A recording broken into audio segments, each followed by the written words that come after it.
ಹಿಂದೂ ಅಂದರೆ ನೋಡಿ, ಹಿಂದೂ ಅನ್ನುವಂಥದ್ದು ಒಂದು ಜೀವನ ಕ್ರಮ. ಅದು ಹಿಂದೂ ಅನ್ನೋದು ಜಾತಿನೂ ಅಲ್ಲ, ಒಂದು ಧರ್ಮನೂ ಅಲ್ಲ. ಅದು ಕಷ್ಟಗಳು ನೋಡದೇ ಇರೋ ಎಲ್ಲ ಕಷ್ಟಗಳು ನೋಡಿದ್ದೀನಿ, ಸಮಾಜದ ವಿವಿಧ ಮುಖಗಳನ್ನು ನೋಡಿದ್ದೀನಿ.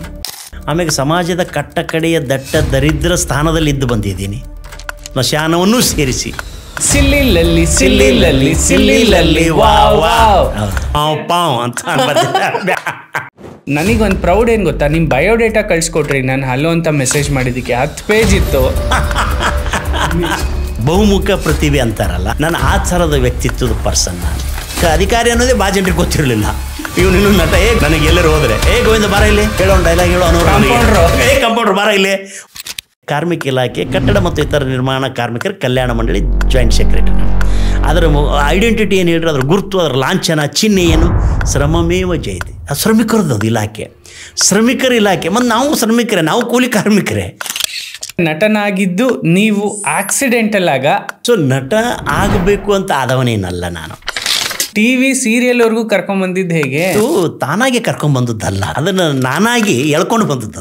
ಅಚಾನಕವಾಗಿ ನಾನು ನಟನಾಗಿರೋದು. ಡಾಕ್ಟರ್ ರಾಜ್ಕುಮಾರ್ ಅವರು ಕಾಡಿಗೆ ಹೋದ ಮೇಲೆ ನನ್ನ ಮೊದಲನೇ ಸೀರಿಯಲ್ಲು ಸಂಕ್ರಾಂತಿ, ನಾಗಾಭರಣ ಅವ್ರ ಜೊತೆ. ಬದುಕಿನ ಫಿಲಾಸಫಿಯನ್ನು ಹೇಗೆ ತೊಗೊಂಡವನಂದರೆ, 2 ಎಳ್ಳೆ 4 ಅಂತ ಕೊಡ್ತೀವಿ ನಾವು, 4 ಎಳ್ಳೆ 8 ಅನ್ನೋದು ಗಣಿತದಲ್ಲಿ ಓಕೆ. ಜೀವನ ಗಣಿತ ಅಲ್ಲ, ಜೀವನ 2 ಎಳ್ಳೆ 2.5 ಆಗ್ಬೋದು. ಆಮೇಲೆ ಜೀವನ ತುಂಬ ಪ್ರಾಕ್ಟಿಕಲ್ ಆಗಿದೆ. ತೆರೆ ಮೇಲೆ ಹೀರೋ ಆಗೋದೇನು ದೊಡ್ಡ ವಿಷಯ ಅಲ್ಲ ಅಂತ ಅನ್ಸುತ್ತೆ ಒಮ್ಮೆ. ಆದರೆ ಬದುಕಲ್ಲಿ ಹೀರೋ ಆಗ್ಬೇಕು ಮನುಷ್ಯ. ಆದರೆ ಏನೂ ಇಲ್ಲದವ್ರಿಗೆ ಕಟ್ಕೊಂಡ್ರೆ ಜೀವನ, ಕಟ್ಕೊಳ್ಳಿಲ್ಲ ಅಂದರೆ ಅವ್ರಿಗೆ ಜೀವನನೇ ಇರೋದಿಲ್ಲ. ಒಬ್ಬ ಬದುಕು ಕಟ್ಕೊಳ್ಳೋನಿಗೆ ಹಗಲು ರಾತ್ರಿ ಆಗಬೇಕು, ರಾತ್ರಿ ಹಗಲ. ನೀವು ಬದುಕು ಕಟ್ಕೊಳ್ಳೋರು ನಾನು 8 ಗಂಟೆ ಕೆಲಸ ಮಾಡ್ತೀನಿ, ನಾನು 3 ಗಂಟೆ ಕೆಲಸ ಮಾಡ್ತೀನಿ ಅಂತ ಗೆರೆ ಹೇಳ್ಕೊಂಡು ಕೂತೀರಿ, ಬದುಕಿಗೆ ಕಟ್ಕೊತೀರಿ? ಸಂವಿಧಾನ ಅನ್ನೋದು ಬದುಕಿನ ಕಾನೂನು ಮತ್ತು ಬದುಕಿನ ಬಂಧ, ಅದು ಮತ್ತು ಬದುಕಿನ ಚೌಕಟ್ಟದು ಮತ್ತು ನಮ್ಮ ಕಾನೂನು. ಅದು ಕಾನೂನು ಅಂದರೆ ನನ್ನ ಪ್ರಕಾರ ಉಸಿರು ಅಂತ. ಹಲೋ ಎವ್ರಿವನ್, ಎಲ್ರಿಗೂ ನಮಸ್ಕಾರ. Welcome to the new episode of ನಿಮ್ಮ ಕನ್ನಡ ಪಾಡ್ಕಾಸ್ಟ್. ಇವತ್ತಿನ ವಿಶೇಷ ಅತಿಥಿ ಯಾರಪ್ಪ ಅಂತ ಅಂದರೆ, ಸಿಲ್ಲಿಲಲ್ಲಿ ಅನ್ನೋವಂತಹ ಧಾರಾವಾಹಿಯಲ್ಲಿ ನಾವೆಲ್ಲರೂ ಎಂಟರ್ಟೈನ್ಮೆಂಟ್ ತೊಗೊಳ್ತಾ ಇದ್ವಿ. ಸೊ ಅಂಥ ಒಂದು ಕ್ಯಾರೆಕ್ಟ್ರು ಅಂದರೆ ಇನ್ನೂ 10 20 ವರ್ಷ ಮುಂದುವರೆದ್ರೂ ಕೂಡ ನಾವು ಆ ಒಂದು ಕ್ಯಾರೆಕ್ಟರ್ನ ಮರೆಯೋ ಹಾಗೆ ಇಲ್ಲ. ಆ ರೀತಿಯಾದಂತಹ ಒಂದು ಕಾಮಿಡಿ ಕ್ಯಾರೆಕ್ಟರ್ನ ಮಾಡಿ ಅವ್ರದ್ದೇ ಆದಂತಹ ಐಡೆಂಟಿಟಿಯನ್ನು ಗುರುತಿಸ್ಕೊಂಡಿದ್ರು. ಸೊ ಅಂಥ ಐಡೆಂಟಿಟಿಯನ್ನು ಗುರುತಿಸ್ಕೊಂಡಿದ್ದಂತಹ ಒಬ್ಬ ಕಾಮಿಡಿಯನ್ನು ನನಗೆ ಸಿಕ್ಕಿರೋದು ಇವತ್ತು ಒಬ್ಬರು KS ಆಫೀಸರ್ ಆಗಿ. So I am very proud ಇವತ್ತು ನಾನು ಅವ್ರನ್ನ ಮಾತಾಡ್ಸೋದಕ್ಕೆ. ಲೆಟ್ಸ್ ವೆಲ್ಕಮ್ ಫಸ್ಟ್ ಅವರ ಕಥೆಯನ್ನು ಅವ್ರ ಹತ್ರನೇ ಕೇಳೋಣ. ಸೊ ಅವರ ಬದುಕಿನ ಕತೆ ಹೇಗಿದೆ ಅಂತಂದರೆ, ಬಣ್ಣದ ಬದುಕಿನಿಂದ ಒಬ್ಬ KS ಆಗಿ ಪರಿವರ್ತನೆ ಆಗಿ ಇವತ್ತೊಬ್ರು ಆಫೀಸರ್ ಆಗಿ ನನ್ನ ಮುಂದೆ ಬಂದು ಕೂತಿದ್ದಾರೆ. ಇವತ್ತು ನನ್ನ ಜೊತೆ ಇದ್ದಾರೆ ಸಂಗಪ್ಪ ಮಾದೇವಪ್ಪ ಉಪಾಸೆ. ಸಿಂಪಲ್ ಆಗಿ ಹೇಳ್ಬೇಕಂತಂದ್ರೆ ಸಂಗಪ್ಪ ಉಪಾಸೆ ಅವರು KS officer. So let's welcome him. ನಮಸ್ಕಾರ, welcome to the new episode of ಒಂದು ಹೊಸ ಪಾಡ್ಕಾಸ್ಟ್. ನಮಸ್ಕಾರ. ನಮಸ್ಕಾರ. ಫಾರ್ ದ ಫಸ್ಟ್ ಟೈಮ್ ಅನ್ಸುತ್ತಲ್ಲ ನೀವು ಕೂಡ ಕನ್ನಡ ಪಾಡ್ಕಾಸ್ಟ್ ಅಲ್ಲಿ ಕೂತ್ಕೋತಾ ಇರೋದು? ಹೌದು, ನನಗಿದು ಕಾನ್ಸೆಪ್ಟು ಹೊಸದೇ ಅಂತ ಅನಿಸ್ತದೆ. ನಾನು ಪಾಡ್ಕಾಸ್ಟ್ ಅನ್ನೋದು ಇದು ಹೊಸ ನ್ಯೂ ಕಾನ್ಸೆಪ್ಟ್ ಏನೋ. ಬಟ್ ಮುಂಚೆ ನಾನು ಟಿವಿಗಳಲ್ಲಿ ಆ ಥರದ್ದೆಲ್ಲ ಕಾರ್ಯಕ್ರಮಗಳು ಮಾಡಿದ್ದೀವಿ. ಆದರೆ ಏನಂತೀರಿ, ಚರ್ಚೆ, ಡಿಸ್ಕಷನು, ಇಂಟ್ರೋ, ಈ ಥರದ್ದೆಲ್ಲ. ಬಟ್ ಈ ಪಾಡ್ಕಾಸ್ಟ್ ಅನ್ನೋದೊಂದು ನ್ಯೂ ಈ ಪ್ಯಾಟರ್ನು ಅಥವಾ ಹೊಸದಂತ ಅನಿಸ್ತದೆ ಸಹಜವಾಗಿ. ಸರ್, ಮೊದಲನೇದಾಗಿ ನಿಮ್ಮನ್ನು ನಾನು ಎಲ್ಲಿಂದ ಮಾತಾಡ್ಸೋದಕ್ಕೆ ಶುರು ಮಾಡ್ತೀನಿ ಅಂತಂದರೆ, ರಾತ್ರಿ ಹೊತ್ತು ನಮ್ಮೂರಿಂದ ಬೆಂಕಿನ ಕೈಯಲ್ಲಿ ಹಿಡ್ಕೊಂಡು ನಿಮ್ಮ ಸೀರಿಯಲ್ ನೋಡಕ್ಕೆ 7:30 ಹೋಗ್ತಿದ್ವಿ ನಾವು. ಸಿಲ್ಲಿಲಲ್ಲಿ ಅನ್ನೋ ಒಂದು ಸೀರಿಯಲ್. ಸೊ ಅದನ್ನ ಮತ್ತೆ ರಿಪೀಟ್ ಟೆಲಿಕಾಸ್ಟ್ ಆಗೋದು. ನಮ್ಮ ಸ್ಕೂಲ್ ಮುಗಿಸ್ಕೊಂಡು ನಾವೆಲ್ಲ ಚಿಕ್ಕ ಮಕ್ಳು, ನಾನು 1ನೇ ಕ್ಲಾಸ್ ಇದ್ದಾಗ ಅದು ಸೀರಿಯಲ್ ಬರ್ತಿತ್ತು. ಸೊ ಆ ಸೀರಿಯಲ್ ಎಪಿಸೋಡ್ ನ ನೋಡೋದಕ್ಕೆ 1:30 ಇಂದ 2 ಗಂಟೆ ರಿಪೀಟ್ ಟೆಲಿಕಾಸ್ಟ್ ಆಗೋದು. ಆ ರಿಪೀಟ್ ಟೆಲಿಕಾಸ್ಟ್ ಆಗೋದಕ್ಕೆ ನಾನು ಸ್ಕೂಲಿಂದ ಕರೆಕ್ಟಾಗಿ 1 ಗಂಟೆಗೆ ಊಟ ಮಾಡಿ, ಅವಾಗೆಲ್ಲ ಇದಿತ್ತು ಮಿಡ್ ಡೇ ಮೀಲ್ಸ್ ಪ್ರೋಗ್ರಾಮ್, ಊಟ ಮಾಡ್ಕೊಂಡು ಬಿಸಿ ಊಟ ಅದನ್ನ ಮುಗಿಸ್ಕೊಂಡು ನಾವು ಬರ್ತಿದ್ದಂಗೆನೆ ಸಿಲ್ಲಿಲಲ್ಲಿ ಸಿಲ್ಲಿಲಲ್ಲಿ ಸಿಲ್ಲಿಲಲ್ಲಿ ವಾವ್ ವಾವ್ ಪಾವ್ ಅಂತ it was very beautiful. So ಆ ಥರ ಒಂದು ಟ್ಯೂನ್ ಕೇಳ್ತಿದ್ದಂಗೆನೆ ನಾವು ಹೋಗಿ ಎಲ್ಲಿರ್ತೀವೋ ಏನೋ ಟಿವಿ ಮುಂದೆ ಕುಂತ್ಬಿಡ್ತಿದ್ವಿ. ಅವಾಗ HD ಇರಲಿಲ್ಲ, ultra HD, 2K 4K no K, only okay, ಬರೀ ವಿಡಿಯೋ ಮಾತ್ರ. ಸೊ ಅಂಥ ಒಂದು ಕಾಲದಲ್ಲಿ ಅಂದರೆ ಆಗ ನಾವೆಲ್ಲ ನಿಮ್ಮನ್ನು ನೋಡಿದಂಥವ್ರು. ಇವತ್ತು ನಾನು ನಿಮ್ಮನ್ನು ಸಂದರ್ಶನ ಮಾಡ್ತಿದ್ದೀನಿ ಅನ್ನೋದೇ ನನಗೊಂದು ಬಹಳ ಹೆಮ್ಮೆ ಆ್ಯಂಡ್ ಖುಷಿ ಕೂಡ. ಯಾಕೆಂದರೆ ಭಾಳ ಜನ ಸೀರಿಯಲ್ ಆರ್ಟಿಸ್ಟು, ಸಿನಿಮಾ ಆರ್ಟಿಸ್ಟು ಅಂದ ತಕ್ಷಣ ಅವ್ರ ಜೀವನನ ಬಣ್ಣದ ಲೋಕಕ್ಕೆ ಸೀಮಿತ ಮಾಡ್ಕೊಂಡ್ಬಿಡ್ತಾರೆ. ಬಟ್ ನೀವು ಅದನ್ನು ಹೊರತಾಗಿಯೂ ಕೂಡ ನೀವು ನಿಮ್ಮ ಬದುಕನ್ನು ಕಂಡುಕೊಂಡಿದ್ದೀರಿ. ಆ್ಯಂಡ್ ಮೋರ್ ಓವರ್ ನೀವು ನಿಮ್ಮ ಜೀವನವನ್ನ ಒಬ್ಬ ಗೌರ್ಮೆಂಟ್ ಅಫಿಷಿಯಲ್ ಆಗಿ ನನ್ನ ಲೈಫ್ನ ಲೀಡ್ ಮಾಡಬೇಕು ಅಂತ ಕನಸು ಹೊತ್ತು ಎಕ್ಸಾಮಿನೇಷನ್ಸ್ ಬರೆದು ಆ್ಯಂಡ್ ನನಗೊಂದು ಪ್ರೌಡ್ ಏನು ಗೊತ್ತಾ, ನಿಮ್ಮ ಬಯೋಡೇಟಾ ಕಳಿಸ್ಕೊಟ್ರಿ ನಾನು ಹಲೋ ಅಂತ ಮೆಸೇಜ್ ಮಾಡಿದ್ದಕ್ಕೆ 10 ಪೇಜ್ ಇತ್ತು. ನಿಜವಾಗ್ಲೂ ನನ್ನ ಎಕ್ಸಾಮ್ಗೂ ನಾನಷ್ಟು ಓದಿಲ್ಲ, ಹಂಗಾಗಿ ನನ್ಗೆ ಓದಕ್ಕಾಗ್ಲಿಲ್ಲ.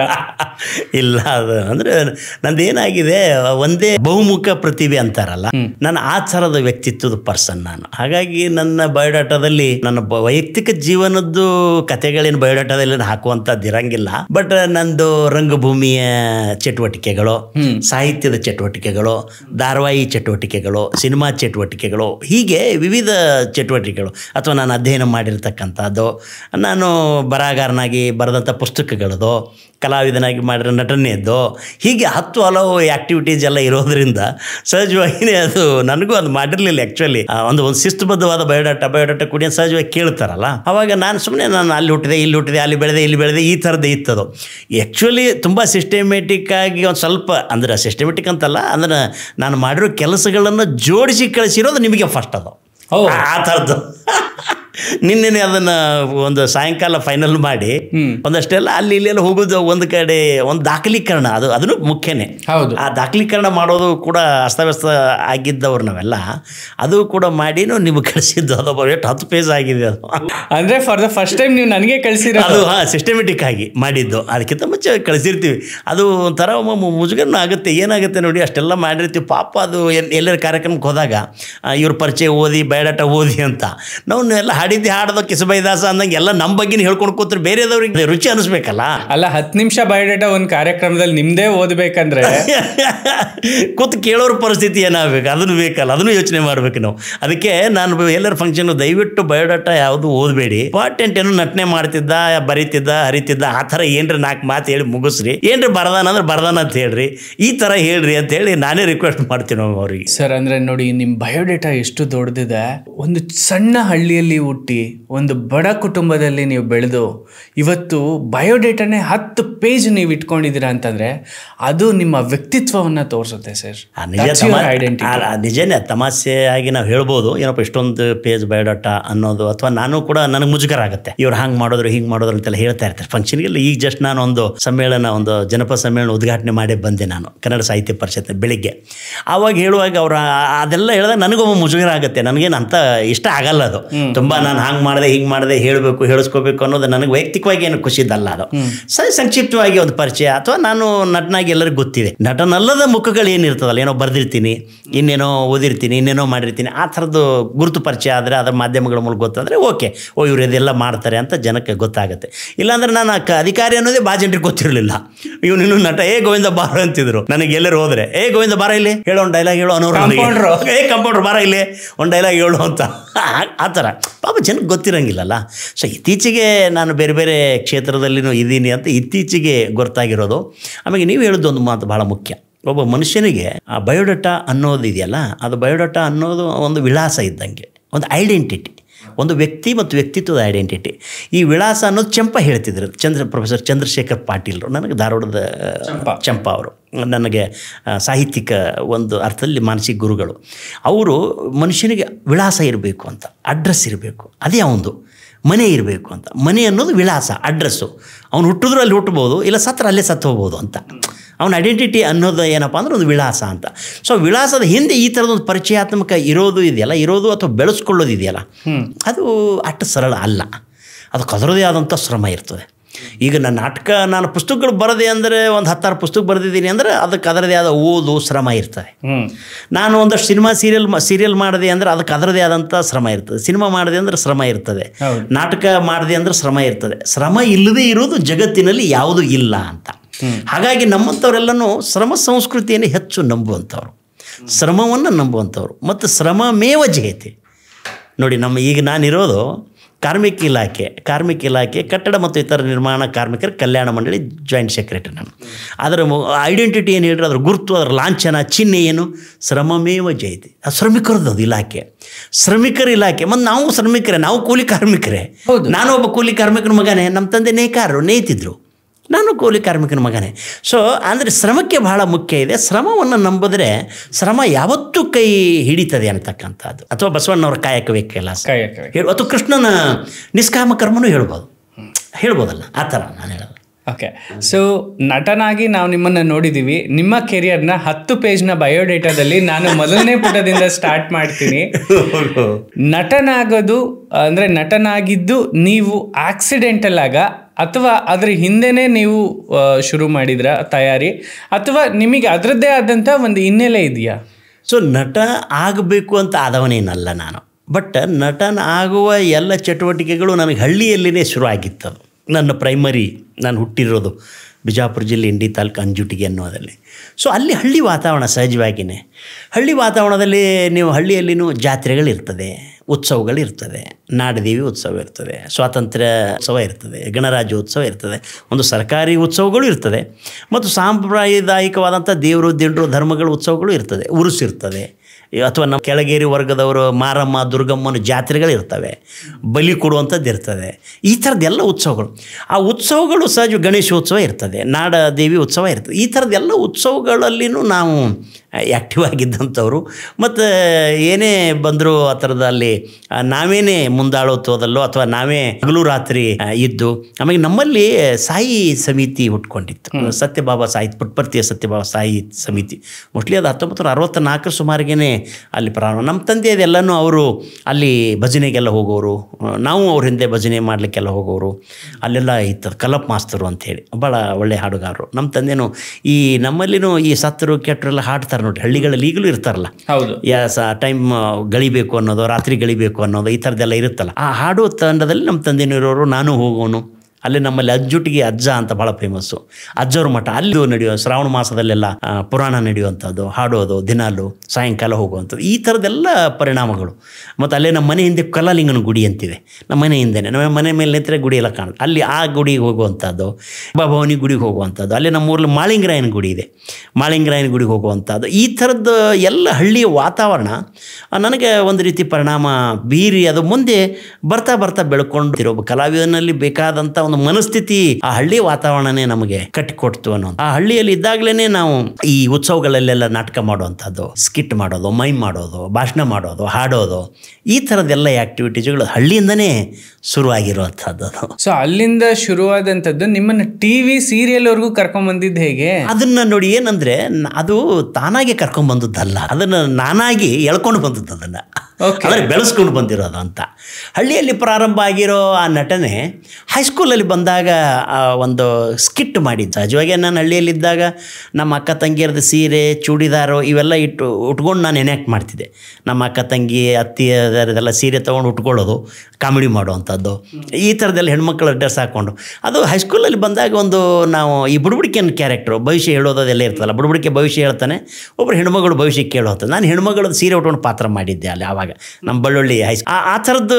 ಮತ್ತು ನನ್ನ ಹಳ್ಳಿಯಲ್ಲಿದ್ದಾಗ ಈ ನಾಡದೇವಿ ಉತ್ಸವ ಮತ್ತು ಈ ಮೋಸ್ಟ್ಲಿ ಗಣೇಶನ ಉತ್ಸವಕ್ಕೆ ನಾನು ಕಿತ್ತೂರು ರಾಣಿ ಚೆನ್ನಮ್ಮ ನಾಟಕ ಮಾಡಿದ್ದೀವಿ ನಾವು. ಅದರೊಳಗೆ ನಾನು ತ್ಯಾಕ್ರೆ ಪಾತ್ರ ಮಾಡಿದ್ದೆ. ನಾನು ಪ್ರೈಮರಿಯಲ್ಲಿದ್ದಾಗಲೇ, ಪ್ರೈಮರಿ ಇದ್ದಾಗ ನಾಟಕ ಮಾಡಿದ್ದೆ, ಎನ್ಯಾಕ್ಟ್ ಮಾಡ್ತಿದ್ವಿ. ಮತ್ತು ಹೈಸ್ಕೂಲ್ ಬಂದಾಗ ಇತ್ತು. ಧಾರವಾಡಕ್ಕೆ ಬಂದಾಗ ಸಮುದಾಯಕ್ಕೆ ಸೇರಿದನಲ್ಲ, ಆ ಸಮುದಾಯಕ್ಕೆ ಸೇರಿದಾಗ ನನ್ನ ಈ ಚಟುವಟಿಕೆಗಳು ಇನ್ನೂ ಜಾಸ್ತಿ ಆಯಿತು.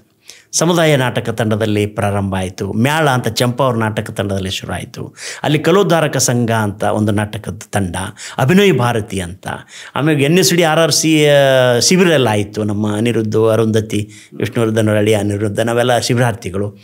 ಅಲ್ಲಿ ಸಾಕಷ್ಟು ನಮ್ಮ ನಾಟಕಗಳು, ಅಲ್ಲಿ ಅಕ್ರಮಾಸಿ ಅಂತ ಬಸವಲಿಂಗಯ್ಯ ನಿರ್ದೇಶನ ಮಾಡಿದ್ದಾಯಿತು. ಸ್ಪಾರ್ಟಕಸ್ ಅಂತ ವಾಲ್ಟರ್ ಡಿಸೋಜ ಮಾಡಿದ್ದಾಯಿತು. ಆಮೇಲೆ ಸೂರತ್ನಗರ್ ಶ್ರೇಷ್ಠಿ ಅಂತ ಜೋಶಿ ಮಾಡಿದ್ದು ಡೈರೆಕ್ಷನ್ ಮಾಡಿದ್ರು. ಆ ಥರದ್ದು. ಆಮೇಲೆ ಖಾಸಗೀಕರಣ ಅಂಥೇಳಿ ಆವಾಗ ನಾನು ಸಮುದಾಯ ಸಲುವಾಗಿಯೇ ಈ ವಿರೋಧ ಚಳುವಳಿಗಾಗಿ ಎಲ್ಲ ನಾಟಕ ಬರೆದು ಮಾಡಿದ್ದು. ಅಲ್ಲಿಂದನೇ ಪ್ರಾರಂಭ ಆಯಿತು ನನ್ನ ಈ ಕಲೆ ಸಾಹಿತ್ಯ ಸಂಸ್ಕೃತಿ ಚಟುವಟಿಕೆ. ಧಾರವಾಡಕ್ಕೆ ಬಂದಾಗ ಅದು ಹೆಚ್ಚು ಬೆಳೀತು. ಮೊದಲನೇ ಕವನ ಸಂಘ 95 ನಾನು ಡಿಗ್ರಿ ಫೈನಲ್ ಇಯರ್ ಇರ್ತಾಗೇ ಬೆಳಕಿನೆಡೆಗೆ ಅಂತ ಬಂತು. ಹಾಗಾಗಿ ಬರಹ ಮತ್ತು ಕಲೆಗೆ ಸಂಬಂಧಪಟ್ಟಂಥ ಎಲ್ಲ ಚಟುವಟಿಕೆಗಳು ಹಾಗೇ ಬೆಳ್ಕೊಂಡು ಬಂದು ಧಾರವಾಡದಿಂದ 97 ಡಿಗ್ರಿ ಮುಗಿಸಿ ರೈಲ್ವೆ ಹತ್ತಿ ಬೆಂಗಳೂರಿಗೆ ಬಂದಾಗ, ಬೆಂಗಳೂರಿಗೆ ಬಂದು ಇಳಿದ್ರೆ ಇಲ್ಲಿ ನಮ್ಮ ಏನು ಫುಟ್ಪಾತು, ತೋಟದ ಚೌಟ್ರಿ ಅಥವಾ ಬ್ರಹ್ಮ ವಿದ್ಯಾಶ್ರಮ, ಈ ಎಲ್ಲ ಮಠ ಮಾನ್ಯಗಳು ಅಲ್ಲಿ ಧಾರವಾಡದಾಗಿದ್ದಾಗಲೂ ಮಠ ಮಾನ್ಯಗಳೇ ಇತ್ತು. ಅಲ್ಲಿ ನಾವು ಕಲ್ಯಾಣ ಮಠ ಇದ್ದೆ, 3000 ಮಠ ಇದ್ದೆ, ಮುರುಘಾ ಮಠ ಇತ್ತು, ಆ ಥರದ್ದೆಲ್ಲನೂ ಇದ್ದು ಇಲ್ಲಿ ಬಂದ ಮೇಲೆ ಇಲ್ಲಿ ನನಗೆ ಅಂದರೆ ಈ ಸೀರಿಯಲ್ ಅನ್ನೋ ಕಾರಣಕ್ಕಾಗಿ ಅದು ಇಲ್ಲಿ ನಾನು ಬ್ರಹ್ಮ ವಿದ್ಯಾಶ್ರಮ ಮೈಸೂರು ಬ್ಯಾಂಕ್ ಹತ್ರ ಅಥವಾ ಇವತ್ತು ನಮ್ಮ ಕಮರ್ಷಿಯಲ್ ಟ್ಯಾಕ್ಸ್ ಡಿಪಾರ್ಟ್ಮೆಂಟ್ ಏನಿದೆ ಅದ್ರ ಕೆಳಗೆ ನಾನು ಫುಟ್ಪಾತ್ ಇದ್ದಾಗ ಅಲ್ಲಿಂದ ಡಾಕ್ಟರ್ ರಾಜ್ಕುಮಾರ್ ಡೈರಿ ಅಂತ ಕೇಳಿರ್ಬೇಕು ನೀವು. ಆವಾಗ ಲಿಂಗರಾಜು ಅಂತ ಮೋಸ್ಟ್ಲಿ ಅವರೇ ಫಸ್ಟ್ ತಂದರು ಈ ಸಿನಿಮಾ ಮತ್ತು ಸೀರಿಯಲ್ ಕಲಾವಿದರ ಮತ್ತು ತಂತ್ರಜ್ಞರ ವಿಳಾಸ ಮತ್ತು ಸಂಪರ್ಕದ ಬುಕ್ ಅದು. ಅವ್ರ ಹೆಸರೇ ಡೈರಿ, ರಾಜ್ಕುಮಾರ್ ಮುಖಪುಟ. ಅದು ಸಿನಿಮಾ ಡೈರಿ ಅಂತಂದರೆ ಹೆಸರು, ಮುಖಪುಟ ರಾಜ್ಕುಮಾರ್ ಅವ್ರದ್ದು. ಆ ಡೈರಿ ತಗೊಂಡು ನಾನು ಅವ್ರಿವರಿಗೆ ಫೋನ್ ಹೊಡಿತಾ ಇದ್ದೆ. ಜಗ್ಗೇಶ್ ಅವ್ರ ಮನೆಗೆ ಹೊಡಿ, ಕಾಶಿನಾಥ್ ಅವ್ರ ಮನೆ, ಅಂಬರೀಷ್ ಅವ್ರ ಮನೆಗೆ ಹೊಡಿ, ರಾಜ್ಕುಮಾರ್ ಮನೆಗೆ ಫೋನು, ಹಿಂಗೆ ಎಲ್ಲರ ಮನೆಗೂ ನಾನು ಹಿಂಗೆ ಬಂದಿದ್ದೀನಿ ಅಂತ, ನನಗೂ ಸಿನಿಮಾ ಸೀರಿಯಲ್ ಮಾಡಬೇಕು ಅಂತ ಆಸೆ ಇದೆ, ನನಗೆ ಕೆಲಸ ಕೊಡಿ ಅಂತ. ಆ ಥರದ್ದು ಮಾಡಿ ದುಡ್ಡು ಅವಾಗೆಲ್ಲ ಕಾಯಿನ್ ಬೂತ್ಗಳಲ್ಲ, ಕಾಯಿನ್ ಖಾಲಿ ಆಗೋ ತನಕ ಫೋನ್ಗಳು ಮಾಡಿದ್ದು. ಒಮ್ಮೆ ಕಾಶಿನಾಥ್ ಅವರೇನೋ ಮಾತಾಡಿದ್ದು ನೆನಪು ನನಗೆ, ಅಯ್ಯೋ ನನಗೆ ಕೆಲಸ ಇಲ್ಲಪ್ಪ, ನಿನಗೆಲ್ಲಿ ಕೆಲಸ ಕೊಡಲಿ ಅಂತ ಆ ಥರದ್ದು. ಸೊ ಹೀಗೆ ಮಾಡ್ತಾ ಸಂಪರ್ಕ ಬಂದವರು ನನಗೆ ಆ ಸಂದರ್ಭದಲ್ಲೇ ಅಶ್ವಥ್ ಕುಲಕರ್ಣಿ ಅನ್ನೋರು ಸಂಪರ್ಕ ಬರ್ತಾರೆ. ಅವರು ಬಾಲ ಸುರೇಶ್ ಅವ್ರನ್ನ ಇಂಟ್ರೊಡ್ಯೂಸ್ ಮಾಡ್ತಾರೆ. ಬಾಲ ಸುರೇಶ್ ಅವ್ರು ಕರ್ಕೊಂಡೋಗಿ ನನಗೆ ಮನೆತನದ ಗುರುದತ್ ಅವರು, ಪಂಡ್ರಿಬಾಯಿ, ಮೈನಾವತಿ, ನಮ್ಮ ಸ್ವಾತಿ, ಗುರುದತ್ತು ಎಲ್ಲ ಮನೆತನ, ಕನ್ನಡದ ಮೊಟ್ಟ ಮೊದಲ ಮೆಗಾ ಸೀರಿಯಲ್ ಅದು. ಬಾಲ ಸುರೇಶ್ ಅವರು ಬರಿತಾ ಇದ್ದರು, ಅವರು ಡೈರೆಕ್ಟ್ರು. ಮತ್ತು ಎಲ್ಲ ದೊಡ್ಡ ಕಲಾವಿದರು, ಕಲ್ಯಾಣ್ ಕುಮಾರ್ ಇದ್ದರು, ಪಂಡ್ರಿಬಾಯಿ ಇದ್ದರು, ಮೈನಾವತಿ ಇದ್ದರು, ಲೋಕೇಶ್ ಅವರು ಇದ್ದರು, ಪದ್ಮವಾಸಂತಿ, ಹೀಗೆಲ್ಲ ಭಾಳ ದೊಡ್ಡ ಕಲಾವಿದರು, ಸ್ವಾತಿ, ಇನ್ನಿತರೆಲ್ಲ ಈ ನಮ್ಮ ಶ್ರುತಿ, ಶರಣ್, ಈ ಥರದವರೆಲ್ಲನೂ ಅಲ್ಲಿ ಶರಣು ಅವರೆಲ್ಲ ಇದ್ದರು. ಆ ಥರದವರು ಅವರು ಅಲ್ಲಿ ನಾನು ಅಸಿಸ್ಟೆಂಟ್ ಡೈರೆಕ್ಟ್ರಾಗಿ ಕೆಲಸ ಶುರುವಾಗುತ್ತೆ. ಆಮೇಲೆ ಮುಂದೆ ಬರ್ತಾ ಕತೆ ಬರೆಯೋದು, ಅಸಿಸ್ಟೆಂಟು, ಅಸೋಸಿಯೇಟು, ಎಪಿಸೋಡ್ ಡೈರೆಕ್ಟರ್, ಬಣ್ಣ ಅನ್ನೋ ಸೀರಿಯಲ್ಗೆ ಮಾಡ್ತೀನಿ. ಆಮೇಲೆ ಸೂರಪ್ಪ ಸಿನಿಮಾಕ್ಕೆ ಅಸಿಸ್ಟೆಂಟ್ ಡೈರೆಕ್ಟ್ರಾಗಿ ಮಾಡ್ತೀನಿ. ವಿಷ್ಣುವರ್ಧನ್ ಅವ್ರ ಜೊತೆ ನಾನು ಸಿನಿಮಾ ಅಸಿಸ್ಟೆಂಟ್ ಡೈರೆಕ್ಟ್ರಾಗಿ ಮಾಡ್ತೀನಿ. ಮನೆ ಕತೆ, ಮಿಂಚಿನ ಬಳ್ಳಿ, ವಟಾರ ಕೆಲ ಕತೆ, ಚಿತ್ರಕ ಸಂಬಂಧ, ಈ ಥರದ್ದೆಲ್ಲ ಸಹಾಯಕನಾಗಿ ಎಲ್ಲರ ಜೊತೆನೂ ಮಾಡ್ತೀನಿ. ಹಾಗೆ ಅದು ಬೆಳ್ಕೊಂಡು ನಟನಾಗಬೇಕು ಅಂತ ಬಂದ ನೀವು, ನಿಮಗೆ ಸಿಕ್ಕಿದ್ದು ಫಸ್ಟು ಟೆಕ್ನಿಕಲಿ ಹೌದೌದು. ಅಂದರೆ ನನಗೆ ನಟ ಅಥವಾ ನಿರ್ದೇಶಕ, ಬರಹಗಾರ ಅಂತೇನು ಹಂಗೆ ವ್ಯತ್ಯಾಸ ಇರಲಿಲ್ಲ. ಒಟ್ಟು ಸಿನಿಮಾ ಸೀರಿಯಲ್ದಲ್ಲಿ ಏನಾರೇ ಮಾಡಬೇಕು ಅನ್ನೋದು ಅಷ್ಟೇ ಇತ್ತು.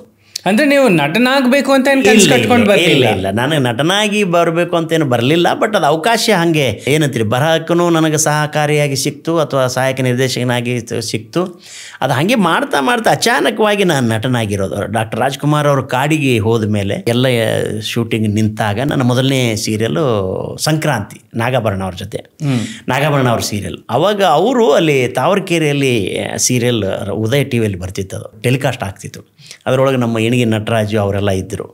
ಅಲ್ಲಿ ಮೊಕಾಶಿ ಅನ್ನೋ ನಮ್ಮ ಸ್ನೇಹಿತರು, ಆ ಹುಚ್ಚನ ಪಾತ್ರ ಒಬ್ಬರು ಬಿಟ್ಟಿದ್ರು, ನಮ್ಮ ನಾರಾಯಣ ಸ್ವಾಮಿ ಅಂತ ಮ್ಯಾನೇಜರು. ಅವರು ಬಿಟ್ಟ ಪಾತ್ರ ಯಾರೇ ಮಾಡಬೇಕು ಅಂದಾಗ ಯಾರಿದ್ದರೆ ಒಳ್ಳೆಯದು ಅಂತಂದ್ರೆ ರಂಗಭೂಮಿಯವರು ಇದ್ದರೆ ಒಳ್ಳೆಯದು, ರಂಗಭೂಮಿ ಬ್ಯಾಕ್ಗ್ರೌಂಡ್ ಇದ್ದವರು ಅಂತ.